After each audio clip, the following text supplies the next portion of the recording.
Tabitha Maywick a accidentellement kidnappé le prince Lou alors qu'elle était déguisée en dragon. Pour sa défense, le prince était monté tout seul dans son costume. Le roi Alpha, lui, semblait penser que la loi royale aurait dû prévoir un paragraphe pour ce genre de situation. 5 minutes plus tôt, Tabitha gagnait 3 pièces de cuivre et un souper froid à la fête royale d'hiver. Son costume de dragon vert avait été magnifique autrefois. Le temps, la pluie et plusieurs fêtes de village enthousiastes l'avaient usé. Il ne restait que des écailles délavées et des coutures pleines d'espoir. Une corne penchait vers l'est. L'autre avait disparu pendant une danse de la moisson et n'était jamais revenu. Rien de tout cela ne dérangeait les jeunes invités.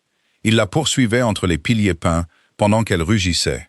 Elle trébuchait sur sa queue et faisait semblant de craindre les épées en bois. La salle de banquet royal sentait la fumée de pain, le pain chaud, la cire d'abeille et une retenue coûteuse. Des lampes dorées brillaient sur la pierre sombre.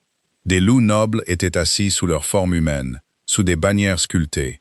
Chaque rire semblait attendre une permission. Tabitha avait été engagée pour troubler cette atmosphère. Elle était à mi-chemin de sa reddition face à 6 enfants quand elle a remarqué le plus petit loup sous la table d'honneur. Le prince Nico avait assisté à la fête sous la forme qu'il portait depuis près de 2 ans. C'était un louveteau compact, gris foncé, avec des marques pâles autour des yeux. Un ruban de cérémonie bleu pendait à son cou. Il avait ignoré le spectacle. Il avait ignoré la nourriture. Il avait aussi ignoré son père, qui le regardait depuis le siège central avec une inquiétude silencieuse. Puis Nico a volé un morceau de gâteau aux prunes collant. Le louveteau a avalé trop vite. Son corps s'est raidi. Tabitha a vu le changement avant tout le monde. La salle continuait de rire, tandis que Nico ouvrait la bouche sans émettre un son. Elle a laissé tomber le bouclier en bois du dragon et a couru. Ses pieds rembourrés ont glissé sur le sol poli. Elle a heurté un duc avec sa queue, a fait basculer une chaise et a atteint Nico au moment où le premier serviteur effrayé a crié. Tabitha a arraché la tête du dragon. L'air chaud a frappé son visage humide. Elle a vérifié la bouche du louveteau, l'a soulevé correctement et a utilisé la manœuvre d'urgence enseignée à tous les artistes itinérants licenciés. La première tentative a échoué. Derrière elle, des bancs ont raclé le sol. Une pression d'alpha a envahi la salle alors que le roi se levait. Elle a aiguisé chaque odeur et a figé plusieurs invités. « Laissez-nous de l'espace », a ordonné Tabitha. L'ordre lui a échappé avant qu'elle ne se souvienne que les pauvres artistes Oméga ne donnaient généralement pas d'instructions au roi dans leur propre salle de banquet. Le roi Cyrus Westerville s'est tout de même arrêté. Tabitha a ajusté sa prise et a réessayé. Le morceau de gâteau s'est envolé, a traversé plusieurs mètres d'air royal et a atterri dans le vin d'un conseiller. Nico a toussé. Le son était petit, humide et merveilleux. Tabitha l'a posé au sol, tandis que le médecin royal se précipitait. Le louveteau respirait par petites inspirations effrayées. Ses pattes ont glissé une fois sur la pierre polie. « Doucement », murmura Tabitha. Elle a gardé ses 2 mains visibles et ne l'a plus touché. Le gâteau s'est rendu. Nico l'a fixé. Le médecin l'a examiné avec un soin patient. Il ne restait aucun dommage à part une irritation, mais Nico tremblait chaque fois qu'un autre adulte s'approchait. Cyrus s'est accroupi à quelques pas. Il était grand même plié près du sol, avec des cheveux noirs, des yeux bleus durs et un visage fait pour les pièces de monnaie royale. Son manteau sombre portait un fil d'or au col. Rien dans son expression ne bougeait. Seule son odeur le trahissait. Le cèdre froid était devenu piquant de terreur. Nico a regardé son père. Puis le louveteau a tourné, a fourré sa tête sous la jupe de dragon de Tabitha et est monté dans le costume. Tabitha a émis un son qui manquait de dignité professionnelle. Le costume contenait une armature intérieure de lattes de saule et de tissu rembourré. Nico s'est tortillé entre elles jusqu'à ce que son petit corps repose contre sa hanche. Son nez est apparu à travers une couture réparée près du ventre du dragon. La salle de banquet est tombée dans le silence. Cyrus s'est levé lentement. Libérez le prince. Des yeux brillants fixaient Tabitha depuis l'intérieur de son ventre. « Votre Majesté, je ne le tiens pas. » Nico a retiré son nez et s'est enfoui plus profondément. Tabitha a étudié le costume avec ses 2 mains. Pour le moment, il semble que ce soit lui qui me tienne. Un garde a toussé dans son poing. Le médecin royal s'est soudainement intéressé à sa sacoche médicale. Le regard de Cyrus est passé du visage découvert de Tabitha à la queue étalée sur le sol. Il ressemblait à un homme qui se demandait si la dignité permettait une dispute avec un dragon endommagé. « Nico » appela le roi, en gardant la voix basse. « Sors de là !» Le costume a répondu par un grognement étouffé. Tabitha a senti le son à travers 3 couches de tissu rapiécé. Elle avait joué pour des foules hostiles, sur des scènes cassées, et pour un maire qui avait exigé un 2e dragon après avoir refusé de payer pour le premier. Rien ne l'avait préparée à porter un loup royal à l'intérieur de ses vêtements. Elle s'est abaissée avec précaution. « Si je m'assois, l'armature pourrait le pincer », a-t-elle prévenu. Cyrus a bougé immédiatement. Il a pris le poids du dos en bois du costume d'une seule main. Le geste l'a rapproché suffisamment pour que Tabitha sente l'air d'hiver et le reste de la peur qui s'estompait. Son regard a parcouru les coutures inégales. « Est-ce que c'est sûr ?» C'était sûr avant qu'un prince n'y emménage. La bouche du roi s'est resserrée. Tabitha a soupçonné qu'un sourire s'était approché de la frontière et s'était vu refuser l'entrée. Le médecin a suggéré d'emmener Nico à la nurserie. Cyrus a accepté, puis a regardé le grand problème vert qui se tenait à côté de lui. Nico grognait chaque fois que quelqu'un touchait le costume. C'est ainsi que Tabitha a traversé le palais royal avec le prince niché contre ses côtes. Le roi Cyrus marchait à ses côtés, tenant le cadre arrière du dragon. 2 gardes portaient la queue. Les invités regardaient dans un silence stupéfait. Le directeur de la troupe de Tabitha regardait avec l'expression d'un homme calculant si le kidnapping d'un membre de la famille royale rapportait un supplément. La nurserie occupait une suite chaleureuse au-dessus du jardin est. Des tapis épais adoucissaient le sol.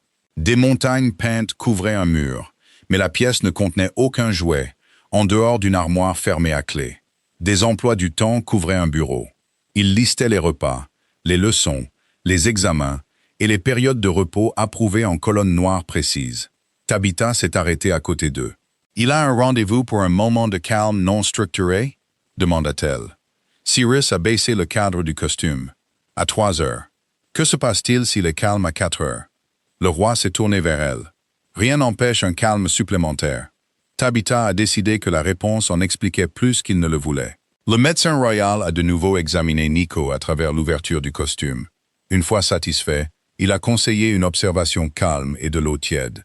Nico a refusé l'eau jusqu'à ce que Tabitha place le bol dans la bouche du dragon et annonce que les bêtes courageuses buvaient, après avoir vaincu le gâteau aux prunes. Une petite langue est apparue. Le bol s'est vidé. Cyrus a observé le processus avec une telle intensité que Tabitha s'attendait à ce qu'il décerne une médaille à l'eau. L'après-midi s'est estompé derrière les hautes fenêtres. Les nuages de neige sont devenus violets. Les serviteurs ont allumé des lampes supplémentaires et ont apporté un tabouret à Tabitha, puis l'ont retiré lorsque Nico a protesté contre le mouvement. Finalement, le louveteau s'est endormi. Son poids s'est affaissé contre le flanc de Tabitha.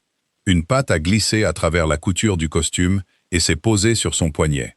Cyrus a fixé cette patte. Tabitha a suivi son regard. Quelque chose dans son visage s'était figé pour une raison différente. Le médecin lui avait dit dans un moment de calme que Nico n'avait pas touché volontairement une autre personne depuis 6 mois. Tabitha n'a pas célébré. Un enfant effrayé n'était pas une porte verrouillée qu'elle avait habilement ouverte. Il avait choisi la cachette la plus proche, après un moment terrible. Demain, il pourrait l'éviter complètement. Pourtant, la petite patte est restée. « Vous pourrez partir quand il se réveillera », a dit Cyrus. La déclaration semblait formelle, mais son odeur portait l'incertitude. Tabitha l'a étudiée. « Voulez-vous que je parte quand il se réveillera ?» Les yeux bleus de Cyrus se sont plissés. Les rois n'aimaient probablement pas les questions qui contournaient leurs paroles. « Je veux que mon fils soit en sécurité », a-t-il répondu. Ce n'était pas la question. Le serviteur le plus proche a failli laisser tomber une couverture pliée. Cyrus a regardé le visage endormi de Nico. Sa voix est devenue plus douce. « Non, je ne veux pas que vous partiez pour l'instant. » Cette réponse était assez honnête pour réchauffer la pièce froide. Nico s'est réveillé après le coucher du soleil. Il est sorti une patte prudente à la fois, puis s'est assis sur le tapis, son épaule touchant la botte rapiécée de Tabitha. Cyrus a offert sa main. Le louveteau l'a regardé, mais n'a pas bougé. Tabitha a résisté à l'envie d'aider. Elle a commencé à réparer la couture que Nico avait élargie à la place. L'aiguille se déplaçait à travers le tissu vert, tandis que la pièce se calmait autour du petit son. Cyrus est resté au sol. Il n'a pas donné d'autre ordre. C'était important. Quand Tabitha s'est finalement levée, Nico a attrapé la queue du dragon entre ses dents. Le roi a fermé les yeux un bref instant. Tabitha a baissé les yeux vers le louveteau. « J'en ai besoin. » Nico a tiré en arrière. Elle appartient à la compagnie. Le louveteau a planté ses 4 pattes. Tabitha avait négocié des salaires avec des organisateurs de festivals malhonnêtes. Elle reconnaissait la résistance quand elle la voyait. « Je peux laisser la queue jusqu'au matin. » Nico s'est assis dessus. Cyrus a ouvert les yeux. « Restez cette nuit. » Tabitha s'est tournée vers lui. « Dans le dragon, une chambre sera préparée. » Nico a resserré ses dents. Le roi a révisé son offre avec une douleur visible. Le dragon peut aussi rester. Tabitha a passé la nuit dans une chambre d'amis plus belle que toutes les pièces qu'elle avait jamais louées. Elle a mal dormi car le matelas était trop mou et les draps avaient une odeur inconnue. 2 gardes attendaient dehors. Le médecin royal occupait la chambre voisine avec la porte de communication ouverte.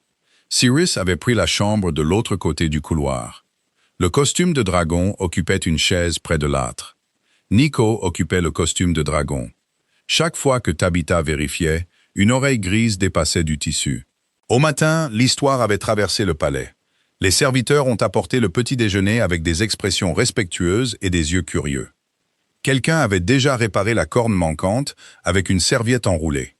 Tabitha les a remerciés et l'a retirée avant que Nico n'essaie de manger les coutures. Le roi Cyrus est arrivé avant que le porridge ne refroidisse.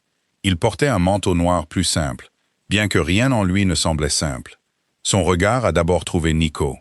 Le louveteau était enroulé à l'intérieur de la poitrine creuse du dragon. Les épaules de Cyrus se sont détendues. Il a produit un document plié. « 7 jours », a-t-il annoncé. Tabitha a accepté le papier. Il l'a nommée compagne royale temporaire et instructrice de loisirs. Le salaire l'a fait lire le nombre 2 fois. Il accordait également au palais l'autorité sur ses mouvements, son emploi du temps, ses performances, ses vêtements et ses contacts avec le prince. Elle a trouvé un crayon de charbon de bois sur le plateau du petit déjeuner. Cyrus l'a regardé barrer 4 lignes. « Qu'est-ce que vous faites ?»« J'améliore le contrat. » La voix du roi a acquis un calme dangereux.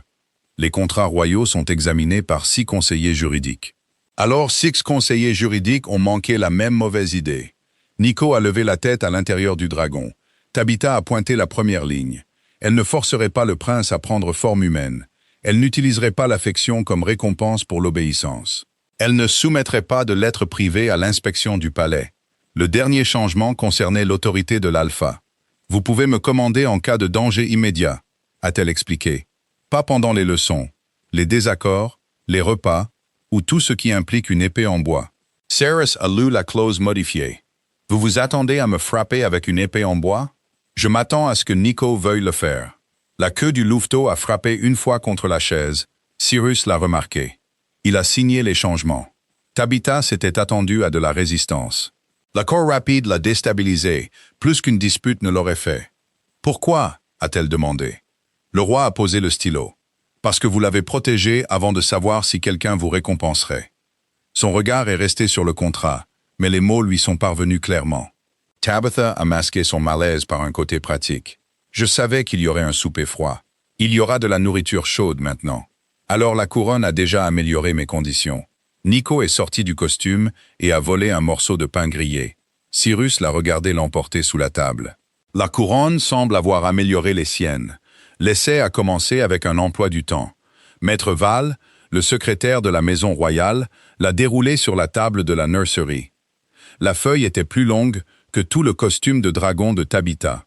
Une petite écriture divisait chaque heure en tâches. Nico était assis sous la table et avait l'air offensé. Cyrus se tenait près de la fenêtre. La cohérence apporte la sécurité. Tabitha était d'accord que les enfants avaient besoin de repas fiables, de repos et d'adultes qui tenaient leurs promesses. Elle n'était pas d'accord que la joie nécessitait une cloche.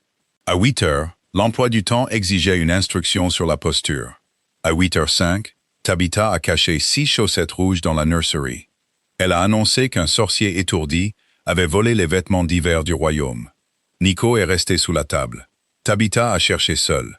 Elle a accusé un rideau de trahison, a interrogé un coussin et a découvert une chaussette dans sa propre manche. Un nez gris est apparu. À la 3e chaussette, Nico avait quitté la table. À la 5e, il la suivait. La 6e chaussette, reposait sur l'épaule de Cyrus. Tabitha l'y avait placé lorsque le roi s'était penché pour examiner le jeu. Il ne l'a pas remarqué, jusqu'à ce que Nico le fixe. Cyrus a levé la main. Est-ce nécessaire? Tabitha a gardé un visage solennel. Les preuves sont troublantes. Les oreilles de Nico se sont dressées. Cyrus a retiré la chaussette et l'a posée sur la table. Y nie toute implication. Le louveteau a fait un son haletant. Ce n'était pas tout à fait un rire. C'était assez proche pour faire oublier à Cyrus l'emploi du temps. Cet après-midi-là, Tabitha a introduit un bouclier en bois, des blocs colorés et un panier de chutes de tissu. Nico a ignoré les trois.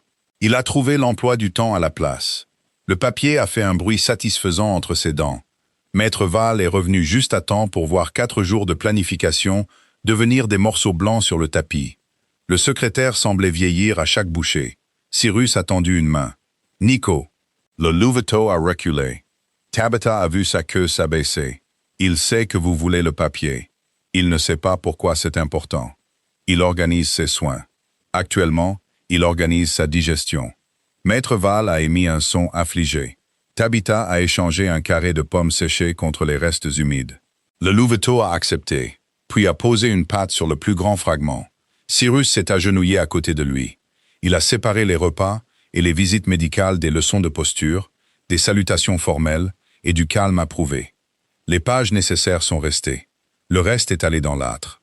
Maître Val a fixé les flammes comme un prêtre assistant à la fin de la civilisation. Préparez un emploi du temps plus court, a instruit Cyrus. Le secrétaire a dégluti. À quel point, Votre Majesté? Nico a pris une autre bouchée du coin. Cyrus a regardé son fils. Plus court que le prince. Les 7 premiers jours n'ont transformé personne. Nico se réveillait encore de son sommeil avec un grognement surpris. Il se cachait lorsque des adultes inconnus entraient. Certains matins, il refusait tous les jeux et regardait la porte. Tabitha ne cherchait pas l'amélioration. Elle créait de l'espace. Elle réparait des costumes sur le tapis, triait des rubans et pratiquait des voix pour de futures performances. Nico a lentement appris qu'elle pouvait être présente sans rien exiger. Cyrus a appris moins lentement, bien qu'il ait pris plus de notes. Il apparaissait chaque après-midi sous prétexte que la sécurité royale exigeait une observation. Il se tenait près de la porte, posait des questions précises et essayait de ne pas remarquer quand Nico se rapprochait de Tabitha. Le 4e après-midi, Cyrus est arrivé avec 3 rapports. Nico a quitté la pièce. Le roi a regardé vers l'embrasure de la porte vide. Il était calme avant que j'entre. Vous avez apporté du travail. J'apporte toujours du travail. Tabitha a enfilé une aiguille. Peut-être qu'il pense que vos papiers sont un autre emploi du temps venu l'arrêter. Cyrus a posé les rapports à l'extérieur. Nico est revenu après plusieurs minutes et s'est assis près de la botte du roi. La découverte a profondément affecté Cyrus. Le lendemain, il est arrivé sans papier et semblait ne pas savoir quoi faire de ses mains. Tabitha lui a donné une couronne en bois cassé. Réparez ça. Il l'a examiné. J'ai des gens pour les réparations. Nico a des gens pour les leçons.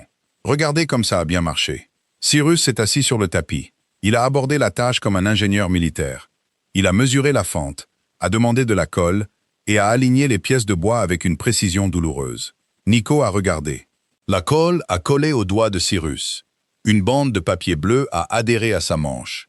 Quand il a essayé de l'enlever, la couronne s'est attachée à sa paume. Tabitha a pincé les lèvres. Le roi Alpha a levé la main. La couronne est venue avec. Cyrus lui a dit qu'elle avait la permission de rire. Tabitha a observé que la permission ressemblait encore remarquablement à un ordre. Tabitha a réfléchi à la distinction, puis a ri jusqu'à ce que ses yeux larmoient. Nico la fixait. Son regard s'est déplacé vers son père, qui était assis par terre avec une couronne de jouets suspendue à une main royale. La bouche du louveteau s'est ouverte. Un petit rire jappant s'est échappé. Cyrus a cessé de respirer. Nico l'a refait. Le son a rebondi dans la nursery. Il était rouillé, surpris et ravi de lui-même. Tabitha n'a pas regardé le roi immédiatement. Son chagrin méritait une seconde privée, même dans une pièce partagée. Quand elle a regardé, Cyrus avait baissé le visage. Sa main libre reposait sur sa bouche. La couronne en bois restait collée à l'autre. Nico s'est approché de lui. Le louveteau n'a pas touché. Il s'est assis à portée de main et a regardé pendant que Cyrus libérait soigneusement ses doigts. « Votre Majesté » murmura Tabitha, « Je crois que le prince a apprécié votre performance. Cyrus a levé la tête. L'humidité brillait dans ses yeux, mais sa voix est restée contrôlée. Je réparais une propriété de l'État. La couronne est tombée sur ses genoux. Nico a ri de nouveau. Le contrat d'essai a expiré le lendemain matin. Maître Val est arrivé avec un renouvellement avant le petit déjeuner. Il couvrait 14 jours supplémentaires et ne contenait que 2 pages. Tabitha a cherché des clauses offensantes. Les 6 conseillers juridiques s'améliorent, a-t-elle observé. Cyrus se tenait près de l'âtre. On leur a donné un emploi du temps plus court. Nico était allongé entre eux avec la queue du dragon sous son menton. Tabitha a signé. L'hiver s'est installé plus profondément autour du palais. La neige s'est accumulée sur les rebords de pierre. La fumée de pain flottait dans les cours et les fenêtres claquaient après la tombée de la nuit. À l'intérieur de la nursery, le temps passait par de plus petits changements. Nico a commencé à manger à table au lieu de dessous. Il a permis au médecin de l'examiner pendant que Tabitha restait à proximité. Il transportait des jouets dans les pièces où Cyrus travaillait. Il évitait toujours la forme humaine. Personne ne l'a mentionné pendant les sessions de Tabitha. Elle traitait ce choix comme la météo. Il existait, importait, et n'avait pas besoin de devenir une dispute publique chaque matin. La Cour trouvait cette retenue difficile. Plusieurs conseillers ont suggéré des méthodes plus fermes. L'un a recommandé de supprimer les cachettes. Un autre croyait que le louveteau devait se souvenir de son devoir royal. Tabitha a écouté jusqu'à ce qu'un seigneur âgé décrive le costume de dragon comme un attachement malsain. Le costume est en tissu, a-t-elle répondu.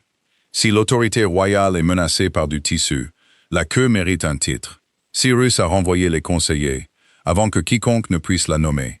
Plus tard, il a trouvé Tabitha en train de remplacer une latte de saule tordue à l'intérieur du dos du dragon. Cyrus l'a informé qu'elle avait embarrassé Lord Huxley. Tabitha a souligné que l'homme avait rivalisé avec un costume. À tous les égards visibles, il avait perdu. Tabitha a levé les yeux. L'expression de Cyrus est restée sévère. Une lueur tranquille était apparue dans ses yeux. Elle a souri avant de pouvoir s'en empêcher. Son odeur a changé. Le cèdre froid s'est réchauffé avec quelque chose de plus sombre et de plus doux. Les sens oméga de Tabitha ont reconnu l'intérêt, mais l'expérience l'a averti de ne pas lui donner un nom romantique trop rapidement. Les alphas puissants pouvaient apprécier la nouveauté. Les artistes pauvres pouvaient confondre l'attention avec la permanence. Elle est retournée à sa couture. Cyrus est resté à côté d'elle. La fenêtre ouest a un courant d'air. Elle a noté que le courant d'air existait hier. Cyrus a prétendu qu'il aurait pu s'aggraver. Elle a répondu en montrant la fenêtre fermée. Le roi a inspecté le loquet bien plus longtemps que l'architecture ne l'exigeait. Nico regardait depuis la bouche ouverte du dragon. Le louveteau a lentement couvert son nez avec une patte. Tabitha soupçonnait que même un prince silencieux pouvait reconnaître une mauvaise excuse. L'après-midi suivant, Cyrus est venu évaluer le tapis. Le jour d'après, il a vérifié si l'eau pour la peinture était trop froide. Il est apparu plus tard parce qu'un bloc de bois possédait un coin pointu. Tabitha lui a montré le bloc, qui avait été poncé par 3 générations d'enfants royaux. Un coin pointu caché, a décidé Cyrus. Tabitha l'a retourné, très bien caché. Nico s'est roulé sur le dos. Le jugement silencieux du louveteau est finalement devenu trop pour Cyrus. Je suis venu le voir. Le roi a admis. L'aiguille de Tabitha s'est arrêtée. C'est une meilleure raison. Cyrus a regardé Nico, mais son attention est revenue vers elle. Ce n'est pas la seule raison. Une chaleur est montée à la gorge de Tabitha. Avant que l'un ou l'autre ne puisse bouger, Nico a saisi la couronne en bois réparée et l'a laissée tomber aux pieds de Cyrus. Le roi a fermé les yeux. Tabitha lui a tendu la colle. La nursery a eu son premier vrai jeu 2 jours plus tard. Tabitha l'a appelé le chevalier capturé. Une personne jouait un dragon redoutable. Une autre jouait un prisonnier. Le prisonnier ne s'échappait qu'en répondant honnêtement à 3 questions. Cyrus a regardé la corde enroulée autour d'une chaise. Vous avez l'intention d'attacher le roi. Légèrement. Ce n'est pas rassurant. Nico a poussé la couronne en bois vers son père. Cyrus a semblé trahi par sa propre lignée. Il s'est assis. Tabitha a noué la corde autour de ses bottes, laissant assez de place pour se libérer. Nico a inspecté le nœud, l'a resserré une fois et s'est rassis avec satisfaction. Cyrus s'était préparé pour le jeu. Il a sorti une page pliée de son manteau. Tabitha l'a prise. « Qu'est-ce que c'est » Cyrus a expliqué que la page contenait des réponses possibles. Tabitha a demandé comment il avait répondu à des questions qu'il n'avait pas entendues. Il a maintenu que la préparation restait parfaitement légale. Nico a baissé la tête sur ses pattes. Tabitha a commencé par une question facile. Elle a demandé quelle nourriture Cyrus n'aimait pas. Le roi a consulté sa page. La page ne contenait aucune réponse car les cuisiniers royaux servaient rarement de la nourriture détestée. Après une sérieuse réflexion, Cyrus a avoué qu'il détestait les navets bouillis. Les oreilles de Nico se sont dressées. La deuxième question concernait sa pire bêtise d'enfance. Cyrus a admis qu'il avait remplacé l'encre de cérémonie d'un tuteur par du jus de baie. Tabitha a ri. C'est décevamment léger. Le tuteur a écrit 3 lettres d'état avant de s'en rendre compte. La queue de Nico a commencé à bouger. Pour la dernière question, Tabitha a demandé ce qui l'effrayait. L'atmosphère de la pièce a changé. Cyrus a regardé la corde autour de ses bottes. Son odeur s'est resserrée, et la lumière d'hiver a accentué les lignes fatiguées à côté de ses yeux. Tabitha a failli changer la question. Puis Cyrus a répondu « Échoué avec lui ». Nico est devenu très immobile. Cyrus n'a pas tendu la main vers son fils. J'essaye constamment de prévenir chaque danger. J'ai peut-être rendu tout le palais dangereux à la place. Le louveteau s'est levé. Il s'est approché de Cyrus et a posé une patte sur le genou du roi. La main de Cyrus a tremblé une fois avant de se poser sur le tapis. Nico a laissé sa patte là. La propre poitrine de Tabitha s'est serrée. Elle avait prévu un jeu, pas une confession. Pourtant, la corde, la couronne ridicule et l'absence d'une salle de conseil avaient donné à Cyrus l'espace pour dire la vérité. Après un moment, Nico a mordu le faible nœud d'entraînement. « Libéré par la miséricorde royale », a annoncé Tabitha. Cyrus a frotté sa cheville libérée. « La miséricorde royale est chère. » Nico a emporté l'épreuve. Ce soir-là, Cyrus a raccompagné Tabitha à sa chambre. Le couloir sentait la pierre, la fumée de bougies et le léger amidon du linge propre. Il s'est arrêté devant sa porte. Cyrus s'est plaint qu'elle n'avait donné aucun avertissement sur la dernière question. Tabitha a demandé si un préavis aurait produit de l'honnêteté. Il a admis que cela aurait produit de la préparation. Tabitha s'est appuyée contre le cadre de la porte. « C'est pourquoi vous n'en avez reçu aucun. » Son regard a tenu le sien. Sans la nurserie autour d'eux, sa taille et son autorité semblaient plus fortes, tout comme la solitude en dessous. « Vous n'avez pas peur de moi ?» a-t-il observé. « J'ai parfois peur de vous. » Le front de Cyrus s'est plissé. Tabitha a continué avant qu'il ne se méprenne. « Le courage et le confort ne sont pas la même chose. Je sais ce que vous pourriez faire. Je regarde aussi ce que vous choisissez de faire. » L'air entre eux s'est calmé. Cyrus a baissé la voix. « Et qu'ai-je choisi ?» Tabitha a énuméré les preuves.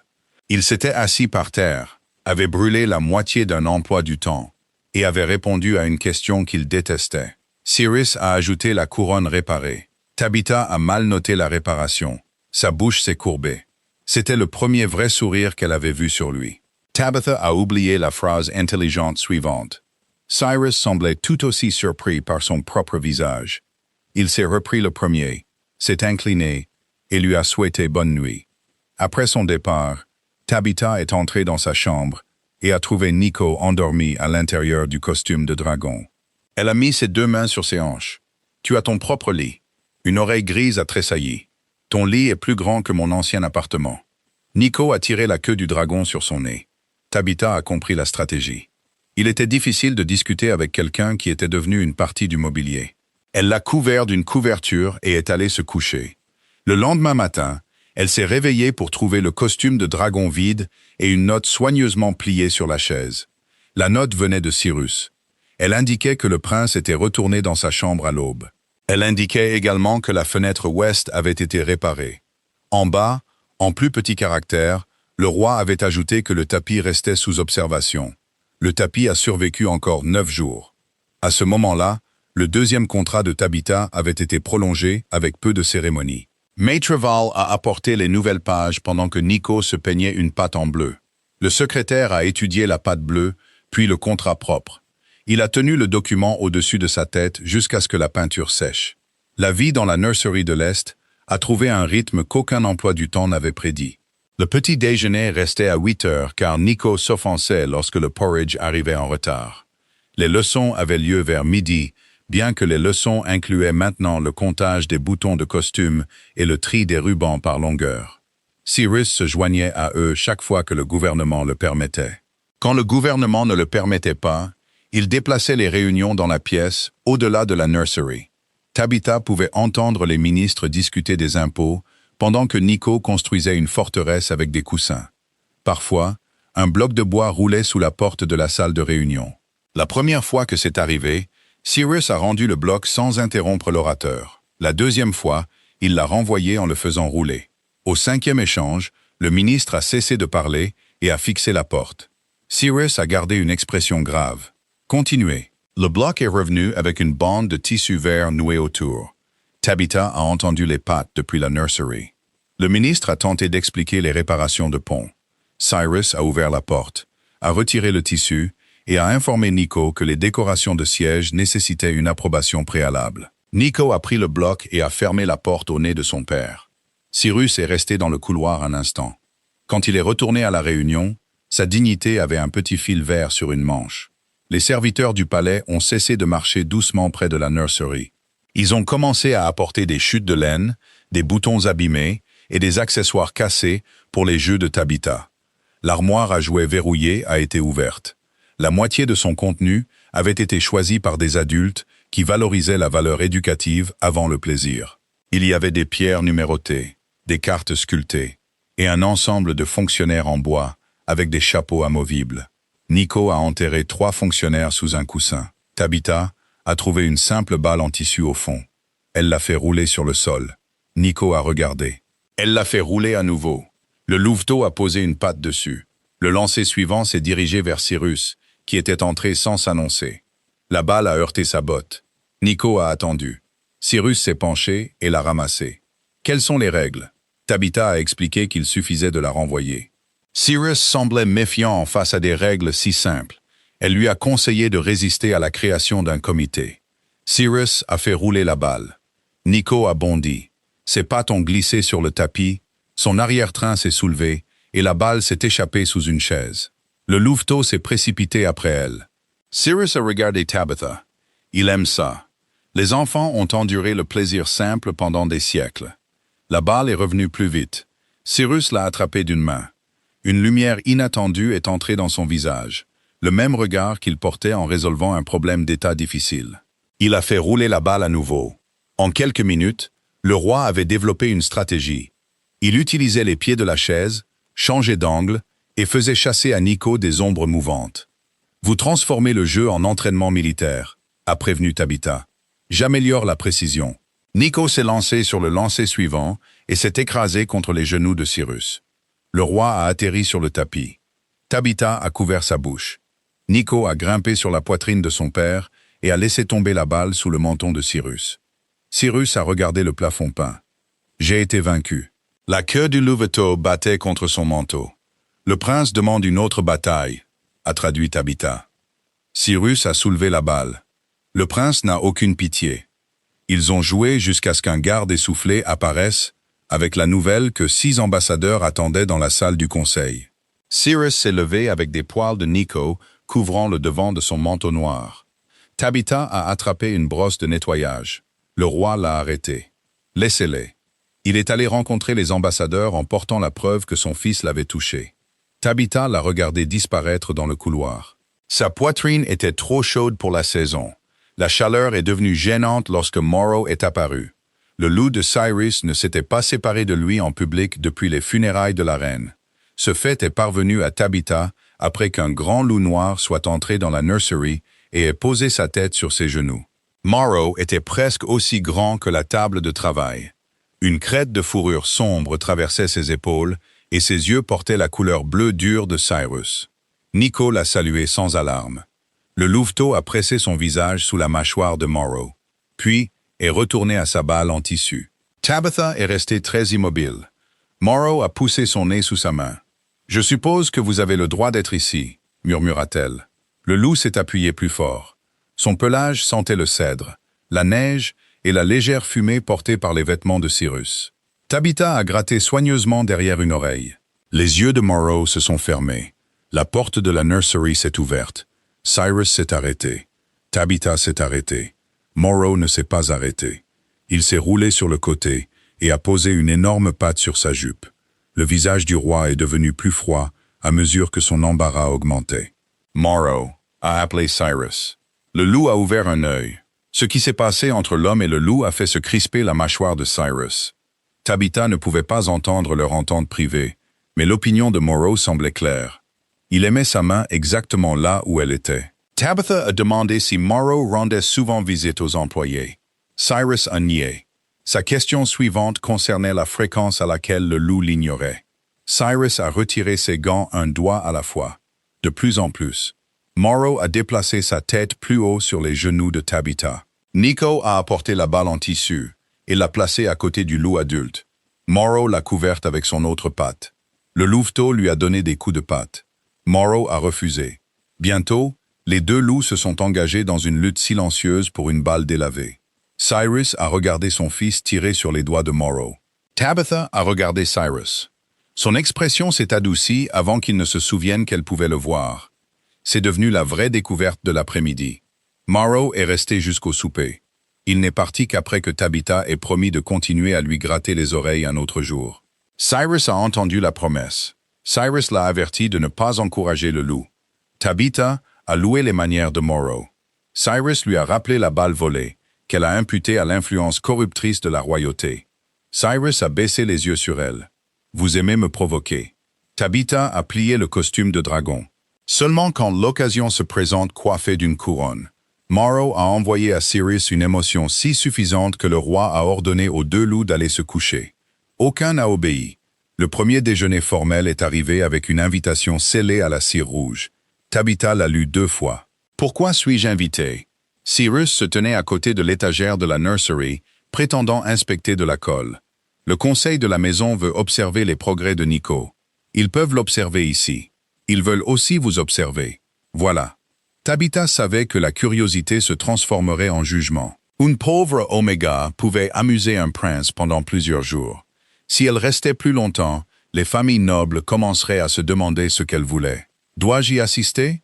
Cyrus a posé la colle. Non. La réponse est venue sans pression royale. Tabitha a regardé Nico. Le louveteau avait commencé à tolérer 2 serviteurs familiers, mais les foules faisaient encore se raidir son corps. Doit-il y assister? Non, a de nouveau répondu Cyrus. Nico a levé la tête. Tabitha a posé l'invitation sur le sol entre eux. C'est un repas dans une salle plus petite. Nous pouvons partir quand tu veux. Tu peux rester sous la table, mais tu ne peux pas voler de gâteau. Nico a posé une patte sur l'invitation. Sa décision manquait d'enthousiasme. Elle comptait quand même. La couturière du palais a apporté à Tabitha une robe bleu pâle. Elle lui allait parfaitement partout, sauf à la personne. Les manches l'empêchaient de lever les 2 bras. La taille exigeait une respiration superficielle. De minuscules perles dorées formaient d'élégantes vignes sur la jupe. Tabitha s'est retournée une fois devant le miroir. La couturière a joint les mains. Raffinée. Tabitha a essayé de se pencher. Fatal. Elle a porté sa propre robe de spectacle marron à la place. Elle avait une jupe ample, des poignets propres et assez de place pour s'agenouiller à côté d'un loup effrayé. Cyrus attendait à l'extérieur de la salle de déjeuner. Il a regardé ses vêtements. Son regard s'est attardé sur le ruban vert à son cou. Cyrus a observé que la couturière pleurait. Tabitha s'attendait à ce qu'elle s'en remette. Elle a expliqué qu'il avait été impossible de s'asseoir dans la robe empruntée. Quand Cyrus a noté que les déjeuners royaux impliquaient peu de mouvement, Tabitha a décidé que cela expliquait leur réputation. Sa bouche a tressailli. Nico se tenait entre eux, portant son ruban de cou bleu. Quand les portes se sont ouvertes, toutes les conversations à l'intérieur se sont adoucies. Tabitha a senti l'épaule du louveteau se presser contre sa cheville. Elle ne l'a pas touché. Elle a marché à son rythme. La plus petite salle à manger contenait 20 invités, une longue table et assez d'or poli pour faire croire que la lumière du soleil était employée par le palais.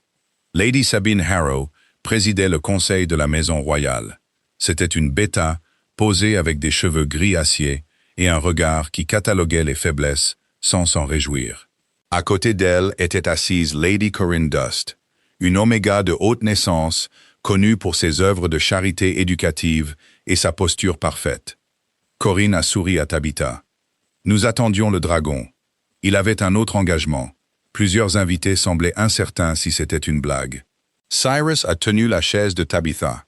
Le geste a suscité plus d'intérêt que sa réponse. Nico s'est installé sous la table avec sa tête sur sa botte. Le repas a commencé sans encombre. La soupe est arrivée dans des bols peints. Le pain a suivi. Aucun gâteau aux prunes collant n'est apparu. Lady Sabine a posé des questions sur la nouvelle routine de Nico. Tabitha a expliqué les parties fiables et les parties flexibles. Elle a décrit les choix, la communication non verbale et l'exposition calme aux pièces sociales. Corinne a écouté poliment. Et votre odeur d'oméga? La question est tombée entre les assiettes. Tabitha a gardé ses mains autour de sa tasse. Elle vient avec moi. Le sourire de Corinne s'est affiné. Elle a précisé que les odeurs d'oméga pouvaient apaiser les jeunes loups. Peut-être que l'attachement de Nico avait moins à voir avec une compétence inhabituelle qu'avec une qualité naturelle chanceuse. Cyrus a posé sa cuillère. Tabitha a répondu la première. Une couverture chaude peut l'apaiser. Cela ne rend pas une couverture qualifiée pour planifier ses soins. Lady Sabine a baissé les yeux pour cacher un bref amusement. Corinne a soutenu que le palais devrait identifier les éléments apaisants. Laisse reproduire réduirait la dépendance malsaine à une seule employée temporaire. Les oreilles de Nico se sont aplaties sous la table. Tabitha a senti sa détresse avant que son corps ne bouge. Elle a laissé tomber une main à côté de sa chaise sans le toucher. Nico a pressé son nez dans sa paume. La voix de Cyrus a traversé la table. Cette discussion se termine maintenant. Le poids de l'alpha est entré dans les mots, contrôlé et froid. Personne ne l'a pris pour une suggestion. Corinne a incliné la tête. Lady Sabine a changé de sujet pour les réserves d'hiver. La conversation a repris, bien que personne n'écoutait vraiment. Après le repas, une spécialiste des odeurs du palais a approché Tabitha en privé. La femme s'est excusée et a expliqué que Corinne avait déjà demandé un tissu apaisant, fait de pain, de laine propre et d'une trace inoffensive d'herbes similaires. Tabitha a accepté le tissu plié. Elle a permis à Nico de le sentir dans le couloir vide. Le louveteau a reniflé une fois, puis il l'a porté à Moreau, qui attendait à côté des portes de la nursery, et l'a poussé sous les pattes arrière du loup adulte. Moreau s'est couché. Tabitha a regardé Cyrus. Le roi a regardé le tissu. Le conseil a demandé des preuves, lui a-t-elle rappelé. Le regard de Cyrus s'est déplacé vers Moreau, qui semblait extrêmement à l'aise. Les preuves sont occupées. Nico a trotté dans la nursery sans un autre regard. Cyrus a ramassé le bord du tissu et s'est adressé à son loup avec une autorité tranquille. Moreau s'est roulé sur le dos. Tabitha s'est tournée vers le mur jusqu'à ce qu'elle puisse contrôler son rire. Le déjeuner a changé quelque chose entre eux. Cyrus a cessé de se référer à Tabitha comme temporaire en parlant aux autres. Il a également cessé de permettre que les questions sur son odeur passent pour de la curiosité polie. Tabitha l'a remarqué, mais elle n'a pas confondu la défense avec la cour. Du moins, elle a essayé de ne pas le faire. Le roi a rendu cela difficile. Il a envoyé des repas chauds dans sa chambre après les répétitions tardives. Il se souvenait du thé qu'elle préférait. Quand la sangle de sa valise de costume s'est cassée, un maroquinier l'a réparée avant le petit déjeuner. Cyrus a nié avoir ordonné la réparation. Maître Val l'a nié trop rapidement. Nico ne savait rien de la maroquinerie et avait l'air innocent parce qu'il dormait. Moreau a apporté à Tabitha le reçu de réparation jeté. Elle a trouvé le roi dans la galerie est. La neige se déplaçait derrière les fenêtres en lents draps blancs. Cyrus se tenait au-dessus d'une table de rapport frontalier, ses manches retroussées une fois au poignet. Tabitha a posé le reçu sur la carte. Votre loup vous a trahi. Cyrus salue la page. Moreau a mauvais jugement. La fabrication est excellente. Son jugement produit parfois des résultats acceptables. Tabitha s'est appuyée contre la table. Vous auriez pu me le donner. Vous n'aimez pas les cadeaux qui créent une obligation. La justesse de cette réponse l'a réduite au silence. Cyrus avait observé. Pas seulement Nico, pas seulement les emplois du temps, mais elle. Tabitha a demandé si une sangle réparée créait moins d'obligations lorsqu'elle était livrée par un loup. Cyrus a prétendu que c'était apparemment le cas. Elle a suggéré de donner à Moreau un poste au trésor. Il croit déjà qu'il conseille le trône. La galerie semblait plus chaude que les lampes ne le justifiaient. Son regard est tombé sur la sangle réparée posée sur son épaule. La gentillesse l'effrayait le plus lorsqu'elle arrivait sans demande. Elle l'a remercié. Cyrus a incliné la tête. Il n'a pas rendu le moment plus grand. Cette retenue l'a suivi jusqu'à la nursery. Le troisième contrat est arrivé avant le prochain dégel. Il ne décrivait plus Tabitha comme une instructrice de loisirs. Le nouveau titre était compagne royale pour l'éducation émotionnelle. Tabitha a immédiatement détesté le titre. On dirait que j'enseigne les sentiments à des meubles. Maître Val a avoué que le conseil avait rejeté Dragon Royal. Nico a mordu le coin du document. Le secrétaire l'a sauvé avec une vitesse améliorée. Tabitha a changé le titre en compagne de jeu royal et a signé pour un autre mois. Son ancienne troupe s'est déplacée vers le sud sans elle. Ils ont envoyé une boîte contenant 2 costumes, 3 avis de salaire impayés et une lettre l'informant que le Dragon Vert restait la propriété de la compagnie. Tabitha a lu la lettre près de l'âtre de la nursery. Nico était allongé à l'intérieur de la propriété contestée. Cyrus est entré pendant qu'elle riait. Que s'est-il passé? Elle lui a tendu la lettre. Son expression s'est refroidie ligne par ligne. La troupe exigeait un paiement pour la couture déchirée, le cadre tordu, la corne manquante, les dommages causés par la fumée et l'occupation royale non autorisée. Ils veulent une compensation parce que le prince l'a utilisé? A demandé Cyrus. Ils veulent une compensation parce que le soleil s'est levé. Il a attrapé un stylo. Tabitha a repris la lettre. Non, le montant est absurde. Le montant est familier. Cyrus l'a regardé. Elle ne lui avait pas parlé de l'ancienne dette. Cette histoire appartenait à un autre feu, un autre employeur et une version d'elle-même qui avait appris à quelle vitesse les louanges devenaient des blâmes. Tabitha a expliqué qu'elle réglerait elle-même cette petite demande. Cyrus a posé des questions sur le montant familier.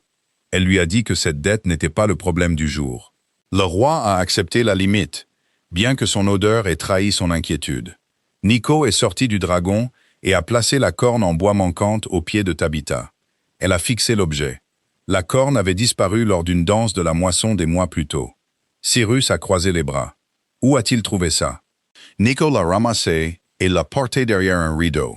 Tabitha a suivi. Le louveteau avait constitué une collection.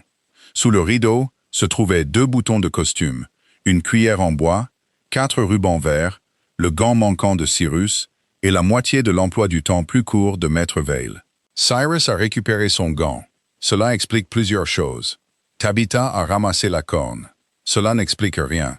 Il n'était pas à la danse de la moisson. Nico s'est assis sur l'emploi du temps.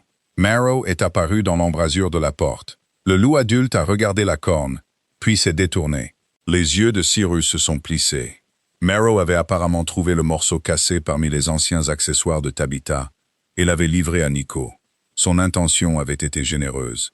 Sa dissimulation avait été moins réussie. Tabitha a attaché la corne ce soir-là. Le dragon possédait maintenant une corne correcte et une de remplacement faite de tissu peint. Il avait l'air en permanence surpris. Nico a approuvé. Dehors, la neige s'est épaissie. La tempête est arrivée après minuit avec un son de pierre broyant le ciel. Le vent a frappé les fenêtres est. La neige s'est infiltrée sous les tuiles du toit et a dévalé les cheminées inutilisées. Tabitha s'est réveillée lorsqu'une cloche d'avertissement a sonné dans le couloir. De la fumée est entrée sous sa porte. Elle a enfilé des bottes, a enroulé une robe de chambre sur sa chemise de nuit et a ouvert la porte. Des serviteurs se déplaçaient dans le couloir, portant des lampes couvertes. Un chapeau de cheminée s'était effondré au-dessus des chambres de la princesse. La fumée a rempli l'aile de la nursery, tandis que des pierres tombées bloquaient le chemin le plus court vers le palais principal. Tabitha a couru vers Nico. Cyrus a atteint la nursery par l'escalier opposé. Au même moment, il portait un pantalon sombre, des bottes et une chemise ouverte sous un lourd manteau. La neige fondait dans ses cheveux noirs. Son visage ne montrait aucun signe de sommeil. Nico était accroupi sous le lit.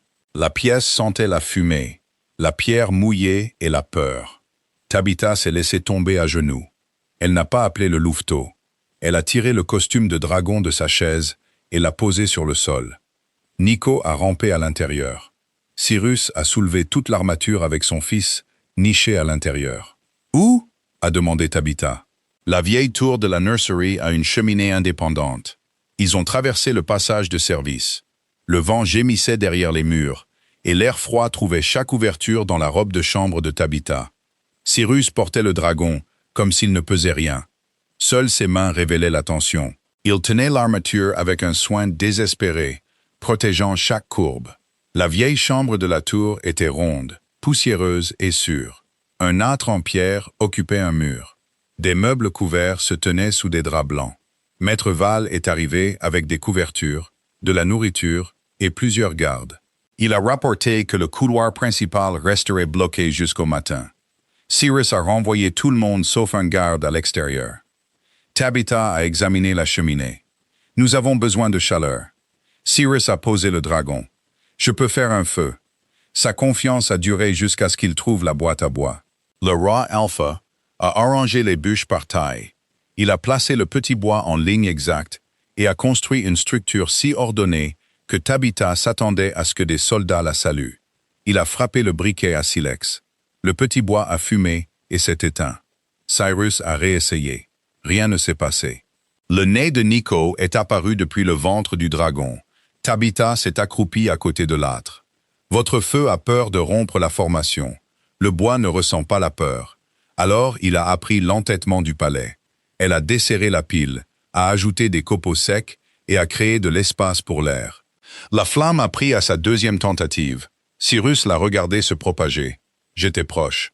Tabitha l'a accusé de construire une forteresse. Cyrus a défendu sa stabilité. L'ennemi était la chaleur. Nico est sorti assez loin pour reposer son menton sur la couture déchirée du dragon. Ils ont rempli la pièce de petites tâches pratiques. Cyrus a découvert des chaises.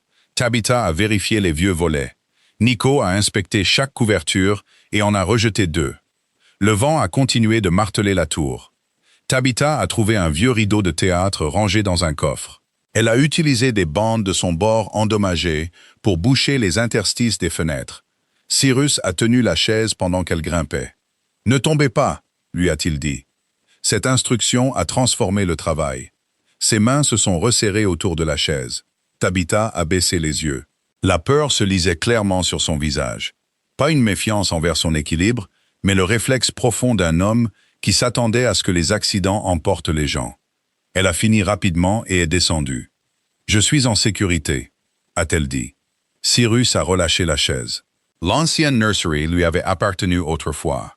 Tabitha l'a découvert en trouvant son nom gravé sous une table.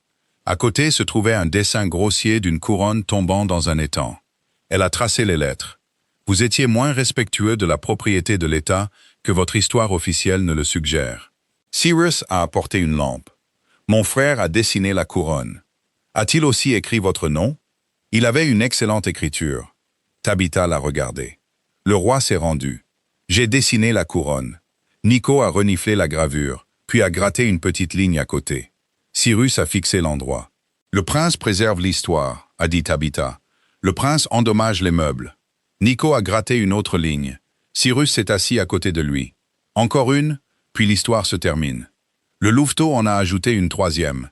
Tabitha a posé du pain et du fromage sur la table. Ils ont mangé tous les 3, pendant que le feu réchauffait la pierre. La tempête a réduit le monde à une seule pièce ronde. Aucun ministre n'est arrivé. Aucun serviteur n'a annoncé l'heure. Personne ne s'attendait à ce que le roi sache ce qui allait se passer ensuite. Nico s'est endormi le premier. Il s'est blotti contre Morrow, qui s'était séparé de Cyrus après le souper, et occupait la majeure partie du tapis. Le loup adulte ouvrait un œil bleu chaque fois que le vent frappait les volets. Chaque fois, il trouvait Nico en sécurité et le refermait. Tabitha était assise près de l'âtre, enveloppée dans une vieille couverture. Cyrus s'est assis dans la chaise opposée. La lumière du feu adoucissait la sévérité de son visage. Cyrus a mentionné doucement que Nico avait ri ce jour-là. Elle a souligné que le son venait presque tous les jours maintenant. Il a admis qu'il comptait encore. Tabitha a compris. Quand une chose précieuse revenait après une longue absence, le cœur enregistrait chaque apparition. Cyrus a regardé son fils endormi. Ma femme pouvait le faire rire en levant un sourcil. C'était la première fois qu'il la mentionnait sans titre. Tabitha a attendu. Lenora est morte d'une fièvre hivernale, a-t-il continué. Le palais avait des médicaments, des médecins et toutes les ressources du royaume. Rien de tout cela n'a changé la fin. Ses mains reposaient immobiles autour d'une tasse. Après, Nico a cessé de prendre forme humaine. Il a cessé de venir vers moi. J'ai réagi en trouvant de meilleurs médecins, des routines plus strictes et plus d'experts. Vous avez essayé de construire un mur autour du hasard. Cyrus a regardé vers les bandes de la fenêtre. Les murs semblent-ils pendant les tempêtes. seulement quand ils ont des portes. Le feu a bougé avec un léger craquement. Il a expiré. Je ne sais pas comment être ce dont il a besoin. Tabitha a pensé à la balle en tissu, à la couronne collée et au roi entrant dans une réunion diplomatique couvert de poils de louveteau. Tabitha lui a dit qu'il apprenait. Cyrus a jugé les progrès très lents. Elle a observé que Nico avait été patient avec lui. Cyrus lui a lancé un regard sec. Tabitha a souri. C'était surtout une blague. Son expression s'est réchauffée, puis s'est estompée. « De quoi avez-vous peur » a-t-il demandé. Le vieux jeu était revenu. Tabitha a rentré la couverture sous ses pieds. « D'être utile jusqu'à ce que je devienne gênante. » La réponse est sortie plus facilement dans l'obscurité. Elle a expliqué que le public aimait tout ce qu'elle portait. Ils acclamaient les princesses, les dragons et les sorcières stupides. Les employeurs la louaient lorsqu'elle sauvait une performance ratée. Une fois le costume enlevé, elle devenait une oméga sans nom de famille digne d'être connue et sans foyer stable. L'affection était toujours arrivée avec 1 heure de fermeture. Cyrus a écouté sans interrompre. « Je sais comment être désiré pendant 1 heure », a-t-elle terminé. « J'ai moins d'expérience avec demain. » Son regard a tenu le sien à travers la lumière du feu. « Je vous veux demain. » Le souffle de Tabitha s'est coupé. Cyrus a semblé surpris par sa propre honnêteté. Le roi qui préparait des réponses avait parlé sans en avoir. Il s'est levé et a traversé le petit espace. Tabitha est restée assise. Il s'est arrêté assez près pour que le cèdre et la fumée de feu l'entourent, mais il n'a pas touché. Cyrus a admis que sa confession avait été mal formulée. Tabitha l'a qualifiée de très royale. Il a nié cette description. Alors c'était peut-être vous. Ses yeux se sont abaissés vers sa bouche. La chaleur a parcouru Tabitha. Elle pouvait sentir sa force contenue, le soin avec lequel il la retenait, et la question qu'il refusait de transformer en ordre. Elle a levé le visage. Nico a donné un coup de pied dans son sommeil. Une petite patte arrière a frappé Cyrus derrière le genou. Le roi Alpha a perdu l'équilibre et a atterri sur le tapis à côté de Moreau. Le loup adulte s'est réveillé avec un grognement offensé. Nico est resté endormi, une patte reposant maintenant sur la joue de son père. Tabitha a pressé ses 2 mains sur sa bouche. Cyrus est resté immobile sous la patte. « Vous avez la permission. » Son rire a rempli la tour. Morrow a de nouveau baissé la tête, envoyant à Cyrus l'impression claire que le baiser raté aurait pu être évité. Le roi a retiré la patte de Nico de son visage. Personne ne t'a rien demandé. Tabitha a ri plus fort. Nico s'est réveillé, a vu son père par terre et a fait le joyeux jappement qui était devenu plus fréquent. Cyrus s'est tourné vers Nico. Puis il a commencé à rire aussi. C'était silencieux au début, comme si le son avait oublié le chemin. Il s'est approfondi jusqu'à ce qu'il couvre ses yeux d'une main. La tempête faisait rage au-delà des murs. À l'intérieur, l'ancienne nursery abritait 2 loups, un roi par terre et une oméga enveloppée dans un rideau. Rien n'était ordonné. Pour la première fois, l'ordre ne semblait pas du tout manquer à Cyrus. Le couloir bloqué a rouvert près de l'aube. Les ouvriers ont trouvé le roi Alpha endormi contre le flanc de Moreau. Nico occupait sa poitrine. Tabitha dormait dans la chaise avec le vieux rideau enroulé autour de ses épaules. Maître Veil se tenait dans l'embrasure de la porte et a reconsidéré plusieurs principes de gestion du palais. Cyrus s'est réveillé le premier. Son attention s'est déplacée du secrétaire à Nico, et enfin à Tabitha. Sa voix portait le calme d'un homme refusant l'embarras avant le petit déjeuner. La cheminée nécessite une inspection. Maître Val s'est incliné. C'était ma première pensée. Les pièces de l'Est ont senti la fumée pendant des jours. Les serviteurs ont frotté les murs, aéré les tapis et déplacé les meubles dans les couloirs. Nico a traité la perturbation comme un festival. Il a traversé le palais à l'intérieur du costume de dragon pendant que 2 gardes patients portaient l'armature. Tabitha marchait derrière eux en faisant des bruits de rugissement dramatiques. Cyrus a rencontré la procession à l'extérieur de la salle du conseil. Les gardes se sont arrêtés. Le nez de Nico est sorti du ventre du dragon. Le roi a considéré son fils, le costume et les 6 ministres qui attendaient derrière lui. « Où va le dragon ?» a-t-il demandé. Tabitha a consulté une feuille de papier vierge. Il a un rendez-vous urgent avec la buanderie. Cyrus s'est écarté. Les affaires de l'État ne devraient pas être retardées. Les ministres ont regardé leur roi céder le couloir à une créature verte délavée avec des cornes dépareillées. Un conseiller âgé a ouvert la bouche. Cyrus la regardait. Le conseiller a décidé que les dragons étaient constitutionnels. La tempête a laissé un autre changement derrière elle. Cyrus ne disparaissait plus dans le travail après le souper. Il passait 7 heures dans la nursery, même quand Nico l'ignorait. Parfois, il réparait des accessoires à côté de Tabitha. Parfois, il lisait des rapports à voix haute pendant que Nico se reposait près de ses pieds. Ces rapports avaient une mauvaise structure dramatique. Tabitha l'a informé que les chiffres de stockage de céréales avaient besoin d'un méchant. Cyrus a ajouté la moisissure. Nico s'est endormi. La nuit suivante, le roi a lu une évaluation de pont frontalier avec des voix différentes pour chaque ingénieur. Son inspecteur du Nord ressemblait à un prince tragique. Le maçon royal ressemblait étrangement à Maître Val. Tabitha a baissé sa couture pour le fixer. Cyrus a continué à lire. Le support ouest est instable, a-t-il déclaré du ton précis du secrétaire. Depuis l'embrasure de la porte, Maître Val a répondu que sa voix n'était pas si sévère. Nico a ri dans le tapis. Le secrétaire est resté pour le reste du rapport et a offert des corrections. L'influence de Tabitha n'a pas rendu le palais négligent. Les repas arrivaient toujours. Les gardes surveillaient toujours les portes. Les médecins examinaient toujours Nico. La différence était que l'échec ne mettait plus fin à une activité. Quand Nico refusait une leçon, les adultes demandaient pourquoi. Quand il se cachait, il s'assurait que la cachette restait sûre. Quand il grognait, personne ne le qualifiait de désobéissant avant de vérifier ce qui l'effrayait. Cyrus s'est appliqué la même patience avec moins de succès. Il tentait un jeu spontané chaque après-midi à 4 heures. Tabitha a souligné que la spontanéité programmée possédait une contradiction. Si je ne réserve pas le temps, le conseil le prendra. Alors réservez le temps. Arrêtez d'annoncer que la joie commence à 4 heures. Cyrus a changé l'entrée du calendrier en affaires d'état privé. Maître Val savait ce que cela signifiait. La moitié du palais aussi. Un après-midi, Cyrus est entré dans la nursery en portant la couronne en bois réparée. Il l'avait oubliée, après que Nico l'ait placée sur sa tête. Une délégation des vallées du Sud attendait en bas. Tabitha a tendu la main pour retirer la couronne. Cyrus a attrapé doucement son poignet. Le contact les a immobilisés tous les deux. Sa main était chaude. Son pouce reposait sur son pouls sans bouger. Nico regardait dessous la table. Tabitha a pris conscience de la peinture sur sa manche, du fil dans ses cheveux et du visage du roi très proche du sien. Tabitha lui a rappelé la réunion diplomatique et la couronne de jouets. Cyrus a confirmé qu'il était au courant des deux problèmes. Son regard s'est abaissé. Tabitha aurait pu se rapprocher. Au lieu de cela, elle a pris la couronne et l'a posée sur l'étagère. Son contrat régissait toujours quand elle se réveillait, où elle travaillait et combien de temps elle restait au palais.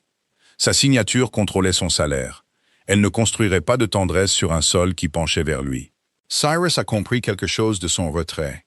Il l'a immédiatement relâché. « Je vous verrai après la réunion », a-t-il dit. Ce n'était pas une exigence. Tabitha a hoché la tête. Le troisième contrat approchait de sa fin, alors que la neige s'adoucissait le long des murs sud. L'eau goûtait du toit pendant les après-midi ensoleillés et gelait à nouveau chaque nuit. Le ruban de cérémonie bleu de Nico était devenu trop court pour son cou grandissant. Tabitha l'a remplacé par un ruban vert lâche coupé de la partie la moins endommagée de sa vieille jupe. Il le portait fièrement. Le palais a commencé à se préparer pour la réception de la lune foyer. C'était un rassemblement de cour modeste selon les normes royales, ce qui signifiait 80 invités et un seul orchestre. Nico n'était pas obligé d'y assister. Il a choisi d'apparaître pendant la première demi-heure. Tabitha a préparé un coin tranquille derrière un paravent. Il contenait de l'eau, un coussin et le costume de dragon. Cyrus a inspecté l'espace. Le conseil dira qu'il se cache. Il assiste avec une sortie. Le roi a touché le bord du paravent. Un mur avec une porte. Tabitha l'a regardé. Il se souvenait. La salle de réception brillait de la lumière du feu et de bannières rouges foncées. Des branches de pin parfumaient l'air. Les invités portaient de l'or, du noir et du vert d'hiver. Tabitha portait à nouveau sa robe de spectacle marron. Cette fois, la couturière avait ajouté un bord brodé vert, sans changer la coupe. Nico est entré à côté de son père. Il est resté sous forme de loup, mais il ne s'est pas pressé contre le mur. Ses pattes se déplaçaient régulièrement à travers la salle bondée. Tabitha attendait près du paravent. Nico l'a vu et s'est détendu. Puis il a levé les yeux vers Cyrus. Le roi a baissé une main. Nico a touché le nez de son père avec ses doigts. Personne n'a applaudi. Cyrus l'avait interdit. Le silence est devenu un cadeau plutôt qu'une exigence. Nico est resté 36 minutes. Il a accepté du pain de Cyrus, a ignoré Lady Corinne et a emporté une serviette de cérémonie derrière le paravent. Quand il est ressorti, la serviette était devenue une cape. Tabitha a plaidé l'innocence. Cyrus a examiné le nœud autour des épaules de son fils. La buanderie royale enquêtera. Nico s'est éloigné avec une dignité considérable. Lady Corinne a approché Tabitha plus tard. Sa posture restait parfaite, mais son expression avait perdu son tranchant. Elle a admis que les questions du déjeuner avaient été méchantes. Elle avait confondu le calme mesurable avec la sécurité émotionnelle parce que les choses mesurables semblaient mieux dans les rapports. Tabitha a accepté les excuses. « Vous aviez raison sur un point », a-t-elle ajouté. « La dépendance à une seule personne peut devenir dangereuse. » Corinne a jeté un coup d'œil vers Cyrus et Nico. « Vous l'avez réduite. Son père l'a fait. » Cyrus a entendu. La chaleur de son odeur a atteint Tabitha avant son regard. La réception a continué. La musique a rempli la salle, lente et élégante. Cyrus a traversé la salle pour rejoindre Tabitha après que Nico se soit retiré avec le médecin. « Dansez avec moi. » Cela sonnait comme un ordre royal, jusqu'à ce qu'il ajoute un mot silencieux. « S'il vous plaît. » Tabitha a regardé la cour qui observait. « Je connais 6 danses. 4 impliquent de faire semblant d'être des légumes. Choisissez l'une des 2 autres. » Elle a placé sa main dans la sienne. Cyrus dansait avec le même contrôle qu'il apportait à tout. Ses pas étaient exacts, sa posture impeccable, et sa main restait respectueusement au-dessus de sa taille. Tabitha l'a perturbée au 3e tour. Elle a changé de direction. Cyrus a corrigé sans effort. Elle a ajouté un pas de village. Il a suivi. Elle a tournoyé sous son bras et a failli frapper une comtesse avec sa jupe. La comtesse s'est retirée avec un instinct de survie impressionnant. Cyrus a murmuré qu'elle le testait. Tabitha l'a accusé d'avoir prétendu qu'il pouvait improviser. Il a nié avoir jamais fait cette erreur. Tabitha a bougé à nouveau. Cette fois, Cyrus l'a surprise. Il l'a guidée dans un tour utilisé dans les danses de festival, pas à la cour. « Vous vous êtes préparé », a-t-elle accusé. La préparation reste légale. La danse s'est terminée avec Tabitha riant contre son épaule. Cyrus l'a tenu un souffle de plus que nécessaire. La cour a vu. Lady Sabine aussi. Le conseil de la maison a demandé un examen privé le lendemain matin. Cyrus a lu l'avis pendant le petit déjeuner. Son odeur s'est refroidie. Tabitha a beurré du pain, pendant que Nico tentait d'équilibrer la balle en tissu sur la tête de Morrow. « Mon contrat se termine demain », a-t-elle observé. Cyrus a plié l'avis. « Je sais. Avez-vous l'intention de le renouveler ?»« Non. » La réponse l'a surprise. Il a rencontré ses yeux. « Je veux vous offrir un poste indépendant. Vous dirigeriez le programme de jeu du palais et conseilleriez sur les soins de Nico. Vous fixeriez vos propres horaires. » Le soulagement a traversé Tabitha avant que la prudence ne le rattrape. « Et si je refuse? Votre salaire final sera payé. Le dragon restera le vôtre. Personne ne vous empêchera de partir. » Nico a fait tomber la balle de la tête de Morrow. Le loup adulte a semblé offensé par la physique. Tabitha a jeté un coup d'œil aux 2 loups, puis est revenu à Cyrus. « Je veux lire le contrat. » Cyrus l'a assuré que la proposition ne couvrait que 2 pages. Tabitha soupçonnait les conseillers juridiques de la craindre. Il a répondu que Maître Val craignait maintenant tout le monde. Son contrat d'employé s'est terminé au coucher du soleil. Maître Val a apporté le paiement final, un transfert écrit du costume de dragon et un petit gâteau sans fruits collants. Nico a inspecté le gâteau à une distance prudente. Tabitha a passé la soirée dans sa chambre, n'étant plus employée et pas encore nommée. L'espace semblait étrangement temporaire. On a frappé après que les lampes aient été allumées. Cyrus se tenait à l'extérieur. Il ne portait ni couronne ni document. « La fenêtre ouest reste sécurisée », a-t-il dit. Tabitha s'est appuyée contre la porte. « Vous avez épuisé l'architecture. »« Oui, que voulez-vous » Sa gorge a bougé. « Vous. » Cette fois, le mot n'était pas mal formulé. Tabitha est sortie dans le couloir et a fermé la porte derrière elle. Elle ne voulait pas que Nico se réveille à l'intérieur pour assister à une autre tentative ratée. Cyrus est resté immobile pendant qu'elle s'approchait. Tabitha a clarifié les 2 faits. Elle n'était ni son employé, ni la titulaire du nouveau poste. Cyrus l'a assuré qu'il comprenait les 2 faits.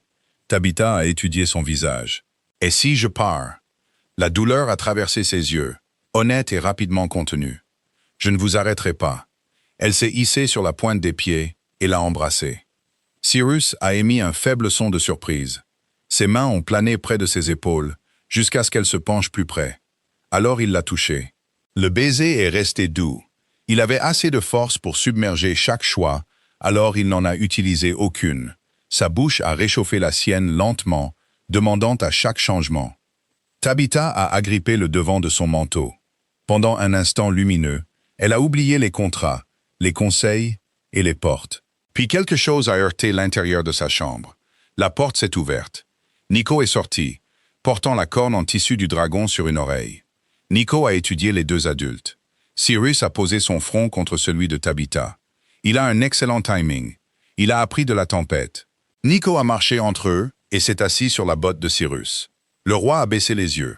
Ce n'est pas une activité de groupe. Le louveteau s'est appuyé contre sa jambe. Tabitha a ri doucement.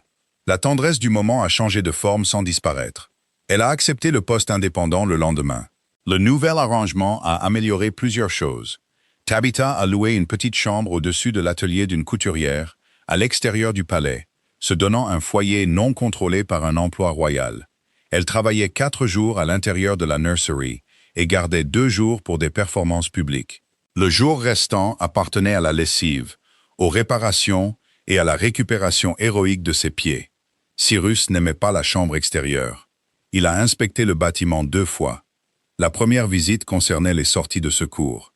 La seconde impliquait la largeur de l'escalier. Une 3e inspection a été empêchée lorsque Tabitha lui a dit que les escaliers n'avaient pas changé pendant la nuit. Moreau a rendu visite sans paperasse. Le loup adulte s'est allongé en travers de sa porte jusqu'à ce que chaque voisin sache que l'intérêt du roi Alpha avait développé des pattes. Leur cours s'est développé à travers des heures volées. Cyrus raccompagnait Tabitha chez elle après les répétitions. Elle le rejoignait dans la galerie pendant qu'il finissait ses rapports. Il a appris à boire le thé avant qu'il ne devienne froid. Il l'embrassait dans des couloirs silencieux, toujours après avoir cherché Nico. Nico a appris à se cacher derrière les rideaux. Le louveteau ne comprenait pas l'intimité, mais il comprenait qu'apparaître soudainement faisait reculer son père dans les meubles. Un soir, Cyrus a vérifié derrière les 2 rideaux, avant d'embrasser Tabitha. Nico est sorti de sous un banc. Le roi l'a fixé. « Tu aimes ça ?» La queue de Nico a bougé. Tabitha a demandé si les enfants royaux étudiaient la stratégie. « Apparemment, ils l'enseignent », a répondu Cyrus. Moreau a contribué en transportant des cadeaux entre eux. Cyrus a envoyé un livre d'histoire de performance. Moreau l'a livré après avoir dormi sur la couverture. Tabitha a envoyé à Cyrus un gant réparé. Moreau l'a enterré sous 3 couvertures dans la chambre du roi.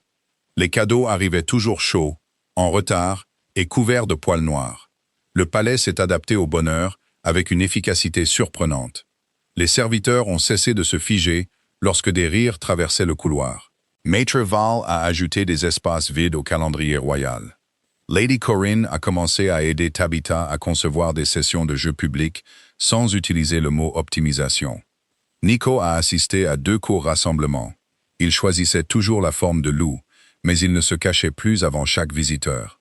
Il a également commencé à dormir près de Cyrus. Le premier matin où c'est arrivé, le roi est arrivé en retard au conseil parce que bouger aurait dérangé le louveteau. Maître Val a enregistré le retard comme une affaire de famille.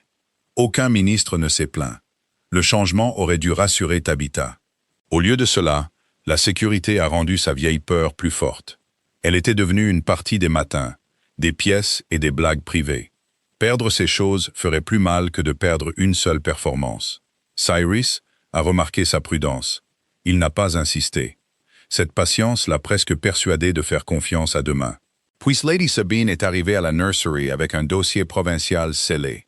La présidente du conseil a demandé à parler à Cyrus et Tabitha en privé.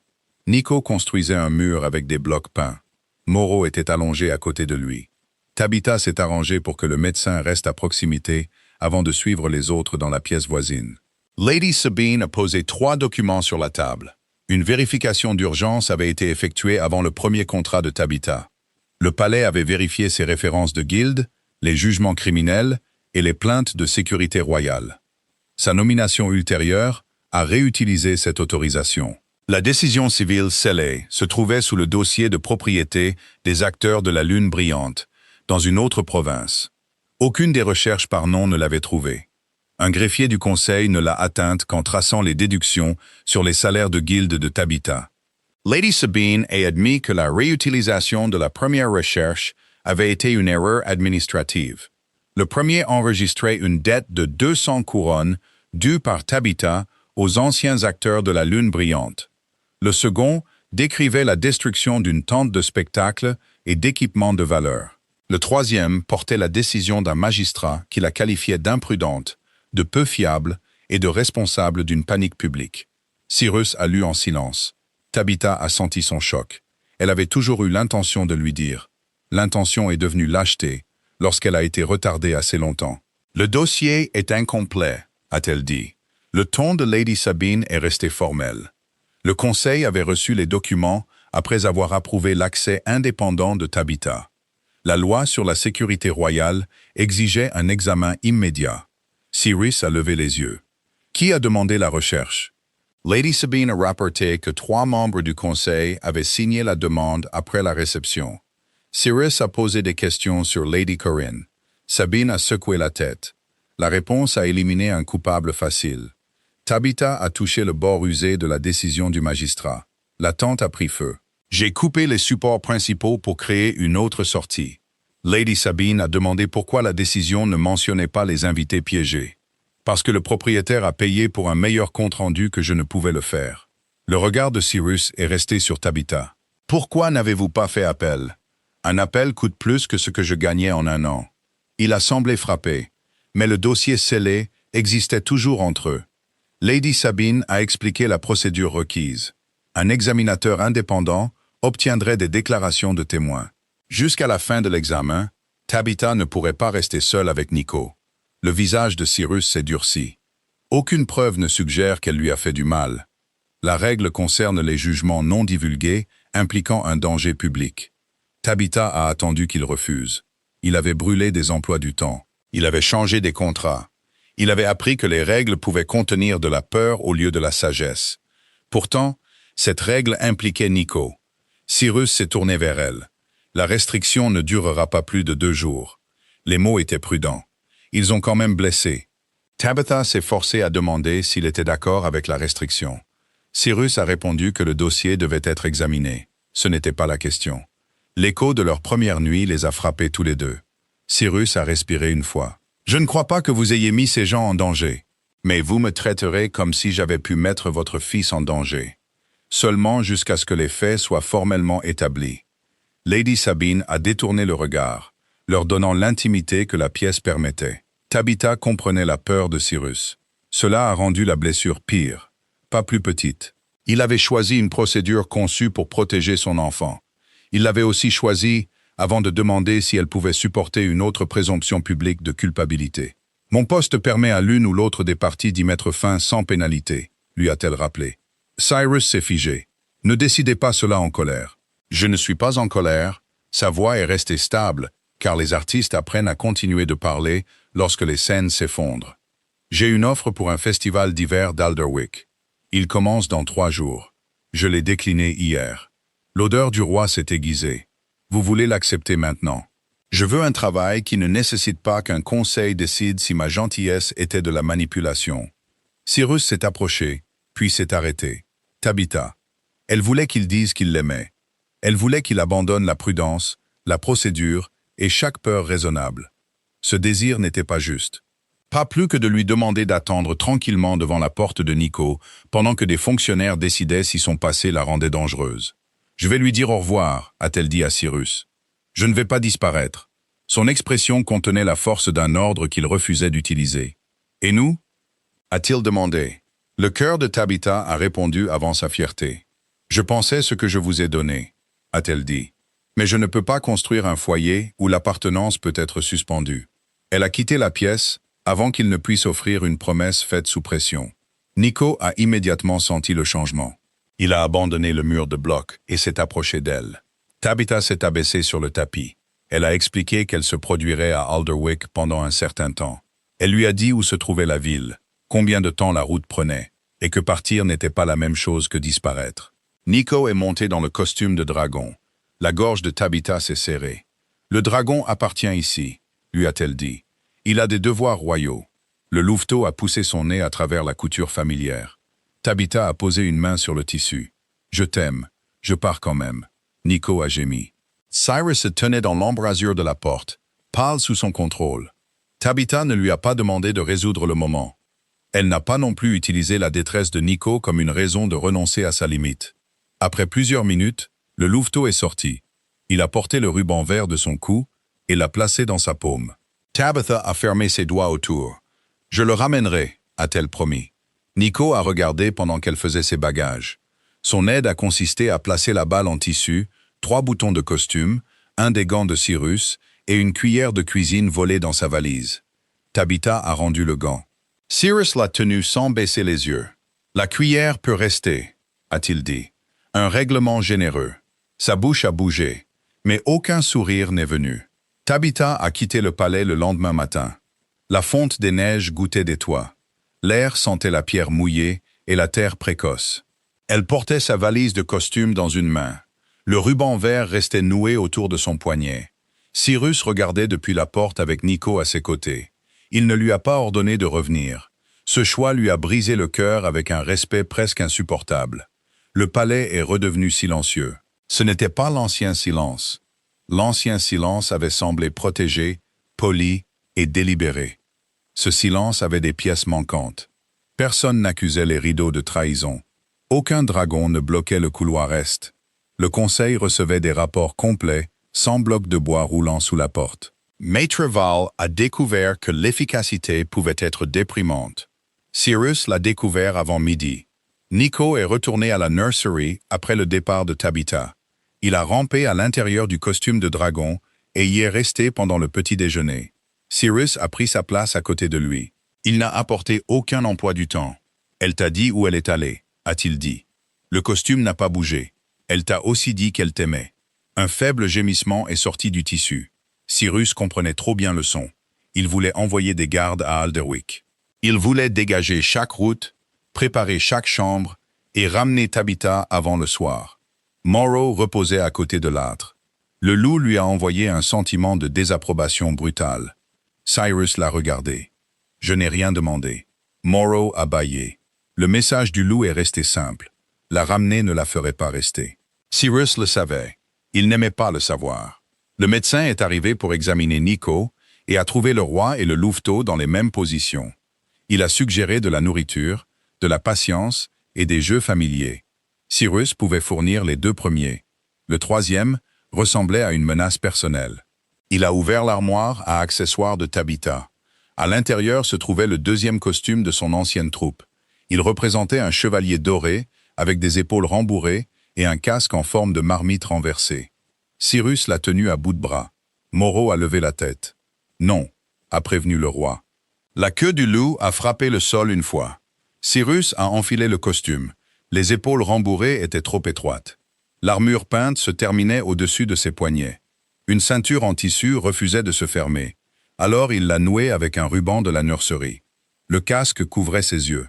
Il l'a relevé et a fait face au dragon. « Un chevalier est entré », a-t-il annoncé. Le costume est resté immobile. Cyrus a déplié une page. Morrow a grogné. « La préparation est légale », lui a dit Cyrus. La première ligne présentait 6 roms d'or, défenseurs des royaumes tranquilles et des meubles respectueux. Le nez de Nico est apparu à travers la couture. Cyrus a continué. Sir Homdor avait perdu un brave dragon. Il prévoyait de la retrouver en émettant un ordre de recherche, en postant des gardes et en inspectant chaque escalier. Nico a retiré son nez. Cyrus a baissé la page. L'histoire écrite était fausse. Il l'a froissée. Morrow s'est levé et lui a apporté la balle en tissu. Cyrus a accepté la suggestion. Sir Homdor a aussi perdu ça, a-t-il dit au dragon. Il perd beaucoup de choses parce qu'il croit que tenir plus fort empêche la perte. Le louveteau a écouté. Cyrus s'est assis par terre. L'armure de jouet a grincé autour de lui. Le dragon est parti parce que le chevalier a oublié que les portes s'ouvrent dans les 2 sens. Il a protégé le château et l'a fait ressembler à une cage. Nico a sorti la tête. Cyrus a posé la balle. Elle me manque aussi. Le louveteau est sorti du costume. Il a comparé le chevalier ridicule à Marrow. Marrow n'a offert aucun secours. Cyrus a gardé ses mains sur ses genoux. Elle n'est pas ta mère. L'aimer ne remplace pas ta mère. Manquer l'une ne trahit pas l'autre. Les mots ont desserré quelque chose en lui pendant qu'il parlait. Il avait traité le deuil comme une chambre scellée.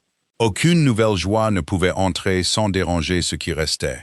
Nico avait appris la même leçon des murs qui l'entouraient. « Ta mère aimait ton rire », a continué Cyrus. « J'ai oublié ça pendant un moment. Je ne me souvenais que de la terrible perte. » Les yeux pâles de Nico brillaient. Nous pouvons nous souvenir des deux. Le louveteau s'est approché. Sa forme a scintillé sans avertissement. La fourrure grise s'est rétractée. De petites pattes sont devenues des mains sur le tapis. Un garçon mince de 7 ans est apparu sous le ruban vert, enveloppé dans la couverture que Cyrus a tirée du costume de dragon. Cyrus a cessé de respirer. Les cheveux noirs de Nico tombaient sur ses yeux. Son visage semblait plus âgé que celui du louveteau, et plus jeune que Cyrus ne s'en souvenait. Le garçon a étudié le chevalier rembourré. Son premier mot est sorti, rauque d'un long silence. Moche. Cyrus a baissé les yeux sur le costume. L'armure? Nico a hoché la tête. Marrow a couvert son nez avec une patte. Cyrus a ri et pleuré en même temps. Nico a rampé dans ses bras. Le roi l'a tenu avec précaution au début.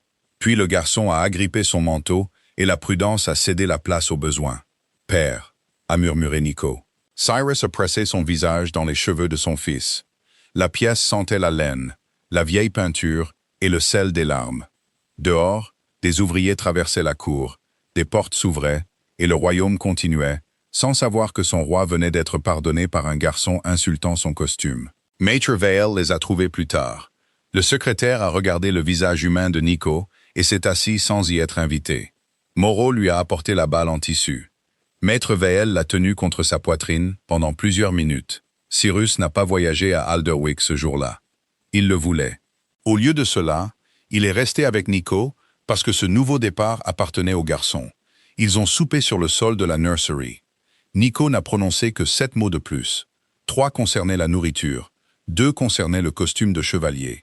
Les 2 derniers demandaient Tabitha. « Bientôt », a promis Cyrus. Cette fois, il avait l'intention de mériter la promesse.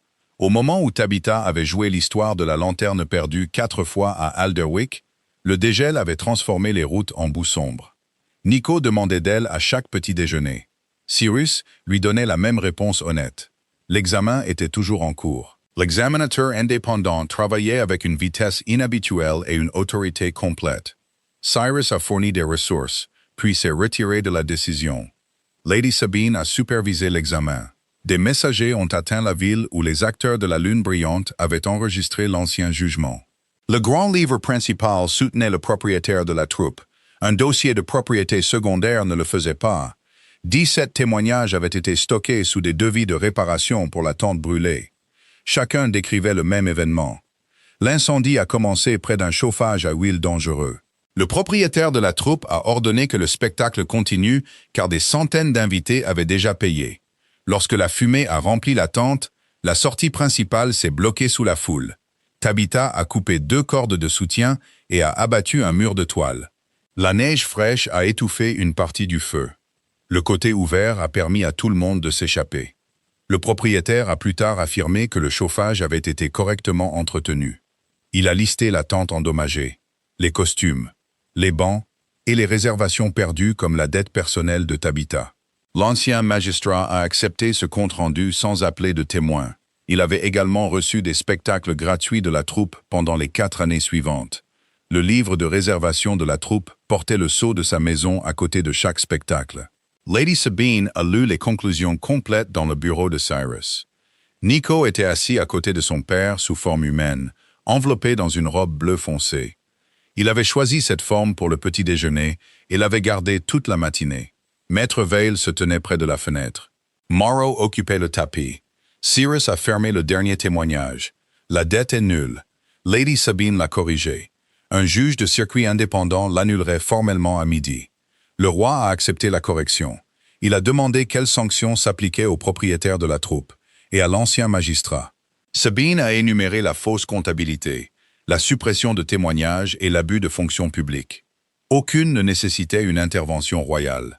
Cyrus avait rarement trouvé les lois existantes aussi satisfaisantes. « Et le dossier de Tabitha ?» a-t-il demandé. « Corrigé dans tous les registres provinciaux. » Nico a parlé depuis sa chaise. « Dis-le lui. » Son regard s'est posé sur Nico. La voix du garçon est restée calme, mais son regard était ferme. « Je le ferai », a promis Cyrus. Lady Sabine a rassemblé les papiers. Elle n'est pas partie immédiatement. Lady Sabine a rappelé à Cyrus qu'elle avait fait appliquer la suspension. Il a répondu que la loi exigeait un examen.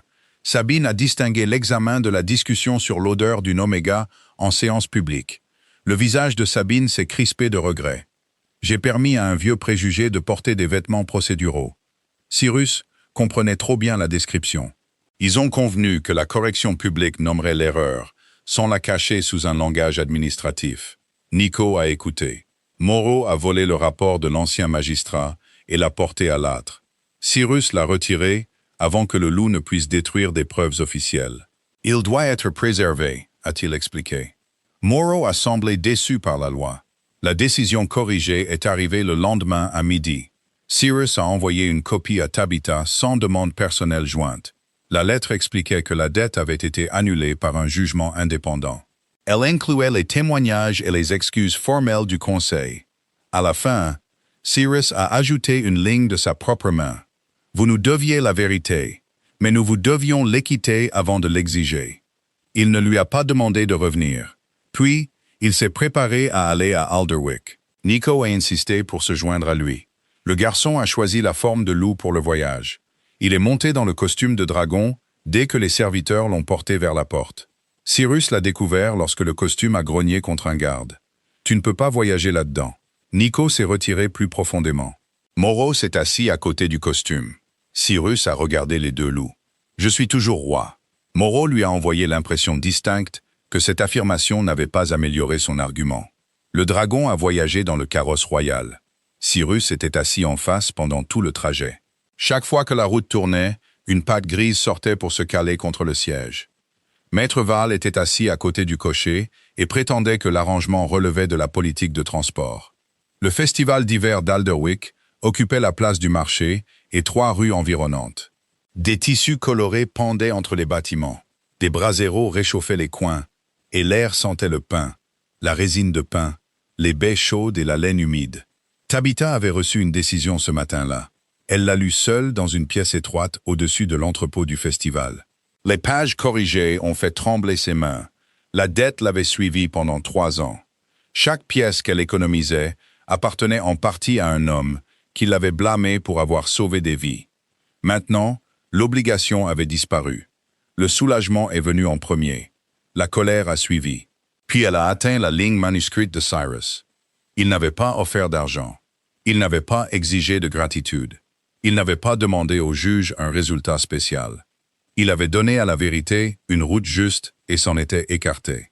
Tabitha a noué le ruban vert de Nico autour de son poignet et est descendue travailler. Sa performance de l'après-midi impliquait une princesse fière, une lanterne d'hiver manquante et un dragon qui avait oublié comment rugir. Le dragon engagé avait aussi oublié d'arriver. Les travailleurs du festival ont fouillé la tente de changement. Le costume est resté vide. Tabitha se tenait derrière la scène peinte, pendant que le public devenait impatient. Le directeur de l'événement se tordait les mains. Il a suggéré de sauter le dragon. Tabitha a rappelé au directeur que le dragon portait la lanterne. Il a suggéré de la donner à la princesse à la place. Elle a expliqué qu'une telle compétence supprimerait le besoin d'une histoire. Une voix profonde est venue de l'intérieur de la tente de changement. « Je jouerai le dragon. » Tabitha s'est figée. Cyrus est sorti portant le costume du palais. Il ne lui allait pas. Le corps vert se terminait au-dessus de ses bottes. Ses épaules forçaient l'armature de saule à prendre une nouvelle forme. Une corne penchait vers l'est, tandis que la corne en tissu pointait accusatoirement vers le plafond. La tête du dragon couvrait ses yeux. Il a heurté un poteau de soutien. Le poteau a survécu. Tabitha le fixait. « Votre Majesté !» Cyrus a relevé la tête. Ses cheveux étaient en désordre. Le rôle est vacant. Le royaume ne l'est pas. Maître Val a des instructions. Le secrétaire est apparu derrière lui, portant 3 mallettes gouvernementales et l'expression d'un homme qui avait reçu trop d'instructions. Le nez de Nico et sortit de sous le panneau arrière du dragon. Le cœur de Tabitha s'est retourné. Moreau est entré en dernier avec la balle en tissu dans sa bouche. Le directeur de l'événement s'est appuyé contre une caisse. Cyrus a baissé la voix. Puis-je terminer la performance? Tabitha a regardé le public au-delà du rideau. Il s'attendait à un dragon ridicule. Cyrus avait déjà atteint cette qualification. Connaissez-vous l'histoire? Il a sorti des pages pliées de l'intérieur du costume. Moreau a grogné. Tabitha a pris les pages. Pas de préparation. L'alarme est entrée dans les yeux du roi. Tabitha lui a dit de la suivre et de rugir quand elle lèverait la lanterne. Cyrus voulait une description plus précise. Elle lui a dit de produire un rugissement de dragon, ce qu'il a trouvé peu utilement large. Le public a commencé à applaudir pour la performance retardée. Tabitha l'a poussé vers la scène. Cyrus est entré en tant que dragon le moins convaincant de l'histoire d'Alderwick. Son premier rugissement ressemblait à un ordre militaire délivré à travers un sceau. Plusieurs adultes se sont redressés.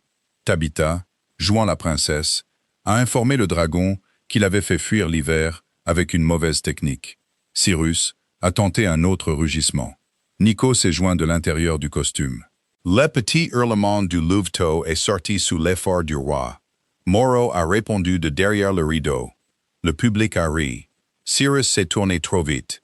La queue du dragon a heurté un arbre peint et l'a projeté dans les bras du directeur de l'événement. Tabitha a continué l'histoire. Elle a accusé le dragon d'avoir volé la lanterne d'hiver parce qu'il avait peur d'être laissé seul dans le noir. Cyrus s'est immobilisé. La comédie s'est calmée autour d'une vérité qu'aucun d'eux n'avait prévue. Il a enlevé la tête du dragon. Le public l'a reconnu par étapes. Les gens se sont levés. Les travailleurs du festival se sont inclinés. Un musicien a laissé tomber une baguette. Cyrus a levé une main. « S'il vous plaît, restez ». Sa voix a porté à travers la place sans force d'alpha. Tabitha se tenait en face de lui dans sa robe de princesse. Le tissu doré délavé avait été réparé aux deux coudes. Nico est sorti du dragon et s'est assis entre eux. Cyrus a fait face au public. Il a expliqué le faux jugement contre Tabitha Maywick. Il a nommé les témoignages, la décision indépendante et l'échec du conseil à la traiter équitablement. Il a également déclaré que la correction ne dépendait pas de son retour au palais. La justice n'est pas un cadeau de séduction, a-t-il dit. Elle lui appartenait déjà. Les yeux de Tabitha ont brûlé. Cyrus s'est tourné vers elle. Le grand roi Alpha portait un tissu vert autour de sa taille, une écaille en bois sur son épaule, et aucune protection restante contre le ridicule. « Je suis venu m'excuser à l'endroit où vous travaillez », a-t-il continué. « Le palais a remis en question votre valeur en public. Mes excuses ne devraient pas se cacher en privé. » Nico s'est rapproché de son père. Cyrus a posé une main à côté du louveteau sans le toucher. Je me suis dit que je protégeais mon fils. Au lieu de cela, je vous ai demandé de rester en dehors de notre vie, pendant que des étrangers jugeaient si votre gentillesse était sûre. La place est restée silencieuse. Vous avez sauvé Nico avant de connaître son nom. Vous lui avez appris que la peur pouvait parler sans punition. Vous m'avez appris que le contrôle n'est pas la même chose que le soin. Tabitha pouvait sentir sa nervosité sous le cèdre et l'air d'hiver. « Je ne vous aime pas parce que vous êtes une oméga », a dit Cyrus. « Je ne vous aime pas parce que Nico a besoin de vous. Je ne vous aime pas parce que Moreau a abandonné toute norme de loyauté. » Derrière le rideau, le loup adulte a aboyé une fois. Des rires ont parcouru la foule. Les yeux de Cyrus sont restés sur Tabitha. « Je vous aime parce que vous êtes courageuse, gênante, drôle et honnête. J'aime la femme à l'intérieur du dragon. » Tabitha a pressé ses lèvres l'une contre l'autre. Cyrus a pris une respiration prudente. « Vous ne me devez aucune réponse. Si vous choisissez une vie au-delà de mon royaume, la décision reste valable, tout comme mon respect. » Il a reculé. Il avait traversé le royaume pour parler, puis lui avait laissé la distance finale. Tabitha a regardé Nico. Le louveteau portait le ruban vert qu'elle avait rendu avec la décision. Sa queue bougeait contre la scène. Elle a regardé Moreau, dont la tête dépassait maintenant du rideau. Le loup adulte semblait prêt à intervenir si la cour royale échouait à nouveau. Finalement, elle a regardé Cyrus. « J'ai des conditions », a-t-elle annoncé. L'espoir a traversé son visage. « Bien sûr, je tiens ma parole. Oui. » Tabitha a levé un doigt avant qu'il ne puisse continuer. « Je garde ma chambre en ville jusqu'à ce que j'en décide autrement. Je choisis quand j'entre au palais, et aucun conseil n'examine mon affection. » Cyrus a hoché la tête. « D'accord. » Tabitha a exigé que le programme serve les villages, pas seulement les familles nobles. Cyrus a accepté. Sa dernière condition lui interdisait d'inspecter son escalier 3 fois en une semaine. La foule a ri. Cyrus a considéré la dernière condition. Et si l'escalier change? Les escaliers ne changent pas. La fenêtre ouest a changé. Tabitha s'est approchée de lui. Voulez-vous discuter d'architecture maintenant? Non. Bien. Elle a attrapé le devant du costume de dragon et l'a embrassé. La place a éclaté. Les bras de Cyrus l'ont entouré, prudent seulement un instant. Quand elle s'est penchée contre lui, la retenue est devenue chaleur. Il l'a embrassée comme un homme qui n'avait rien préparé et qui faisait enfin confiance au moment. Nico s'est poussé entre leurs genoux. L'armature du dragon a bougé. Le pied de Cyrus s'est pris dans la queue. Il est tombé en arrière dans un tas de tissus de neige peint, emmenant Tabitha avec lui. Le public a ri plus fort. Tabitha a atterri sur sa poitrine. Une écaille en tissu s'est collée à ses cheveux. Cyrus a levé les yeux vers elle. Je crois que le dragon a attaqué. Nico a grimpé sur son ventre et a placé ses 2 pattes avant sous le menton de Cyrus. Le prince a des preuves, a répondu Tabitha. Moro les a rejoints et a laissé tomber la balle en tissu sur le front du roi. La reconnaissance publique de la partenaire choisie par le roi Alpha s'est terminée avec la famille royale par terre. Personne à Alderwick ne l'a oublié. Tabitha n'est pas retournée au palais cette nuit-là en tant qu'employée. Elle est revenue 3 jours plus tard, en tant que directrice indépendante du théâtre itinérant royal.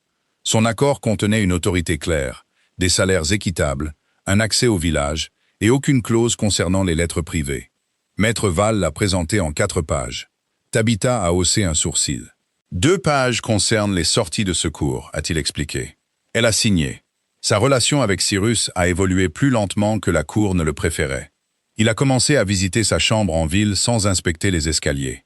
Elle passait quelques nuits au palais mais gardait sa propre clé et son propre travail. Ils ont parlé d'un futur lien de partenaire qu'après que l'excitation se soit calmée.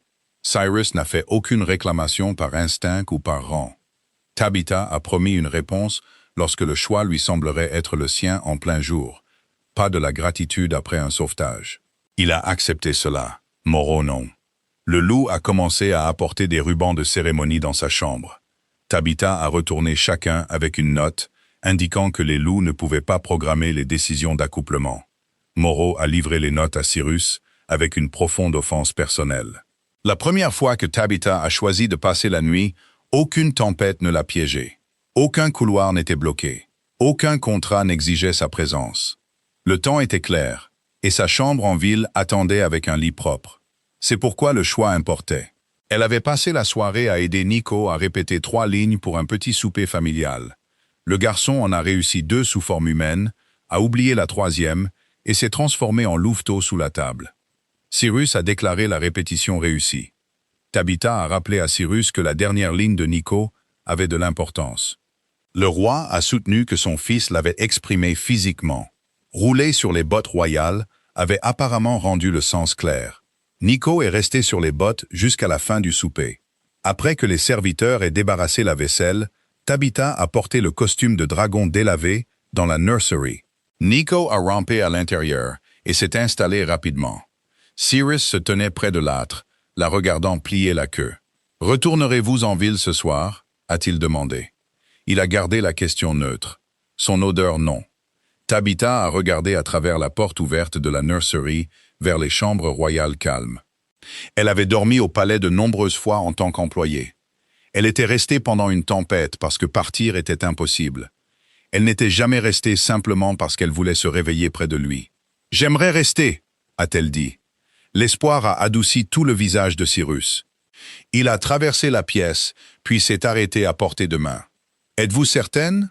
Tabitha a attrapé son manteau et l'a tiré sur le dernier centimètre. « Ne me faites pas passer un autre examen du conseil. » Son rire a réchauffé sa bouche avant son baiser. Ils ont laissé la porte de la nursery partiellement ouverte. Morrow reposait dans le couloir, un garde sombre sans respect pour les arrangements privés. La chambre de Cyrus a surpris Tabitha.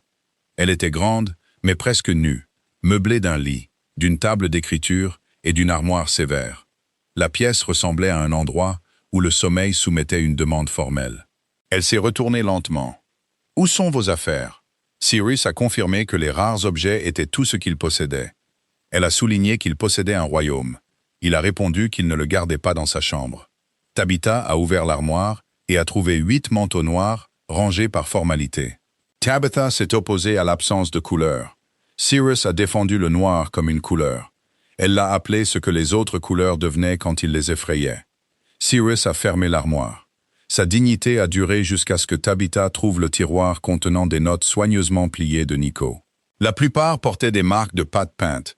L'une contenait un fil vert du costume de dragon. Elle a touché le fil. Vous l'avez gardé.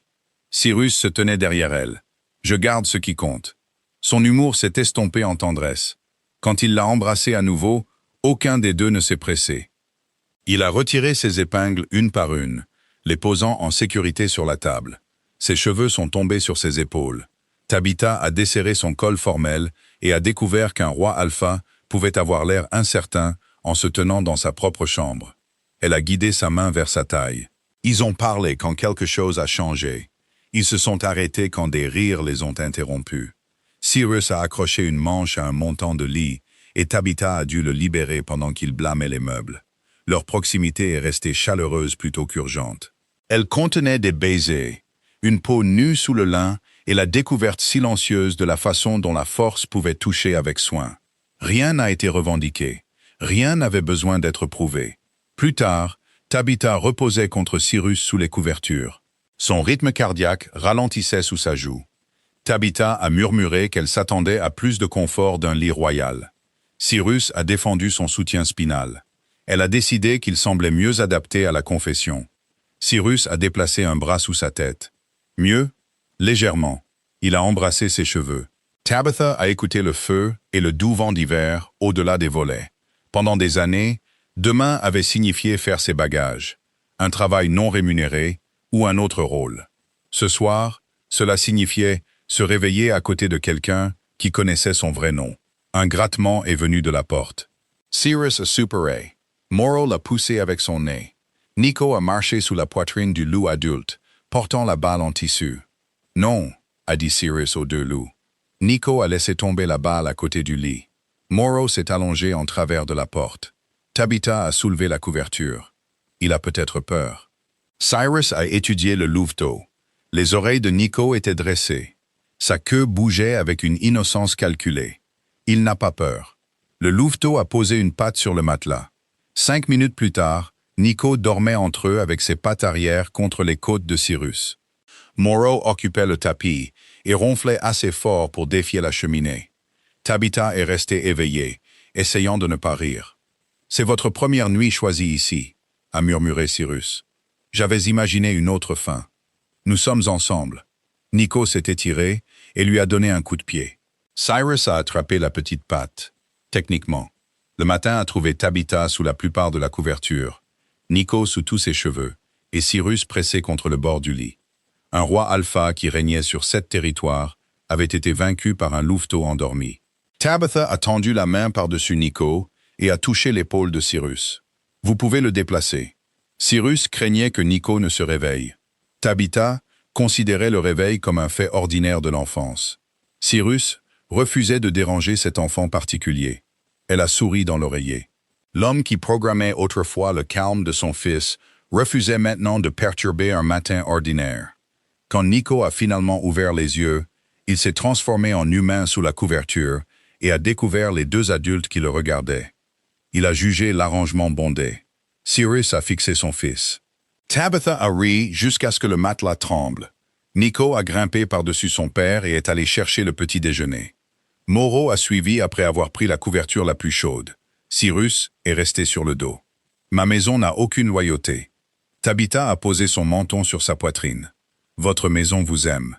Ses bras se sont refermés autour d'elle. Pour une fois, Cyrus n'a pas traité la différence comme dangereuse. Nico a changé à son propre rythme. Certains jours, il choisissait la forme humaine du petit déjeuner au souper.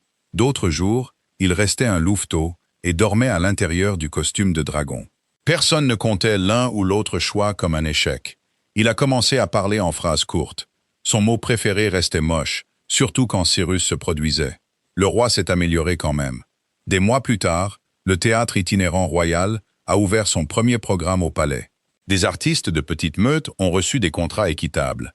Chaque lieu maintenait des sorties claires, des assistants formés et des espaces calmes flexibles. Lady Corinne gérait les subventions éducatives sans mesurer le bonheur de quiconque. Lady Sabine exigeait des dossiers complets avant chaque examen. Maître Val a ajouté une heure blanche au calendrier royal et l'a étiqueté non planifié. Cyrus s'est plaint que l'étiquetage d'une heure en annulait le but. Tabitha a encadré l'emploi du temps. Lors de la célébration d'ouverture, elle se tenait à côté de la petite scène dans un nouveau costume de dragon. Il était vert vif, bien ajusté et équipé de 2 cornes assorties. L'ancien lui a manqué immédiatement. Nico occupait ce costume délavé près du premier rang. Cyrus attendait à côté de Tabitha, en tenue de cérémonie noire. Ses yeux bleus la suivaient pendant que les invités entraient. Tabitha l'a accusé de la fixer. Cyrus a prétendu qu'il observait la directrice. Elle a demandé si la sécurité l'exigeait. Le tapis a été dégagé. Tabitha a ri. Cyrus a pris sa main à la vue de toute la cour. Des mois plus tôt, le geste aurait créé des chuchotements. Maintenant, il semblait faire partie de la pièce. La performance a commencé par un discours. Tabitha a déplié sa page préparée. Avant qu'elle ne puisse lire, le vieux dragon a bougé. Nico a jailli de sous le costume, a saisi le discours et a traversé la scène sous forme de loup.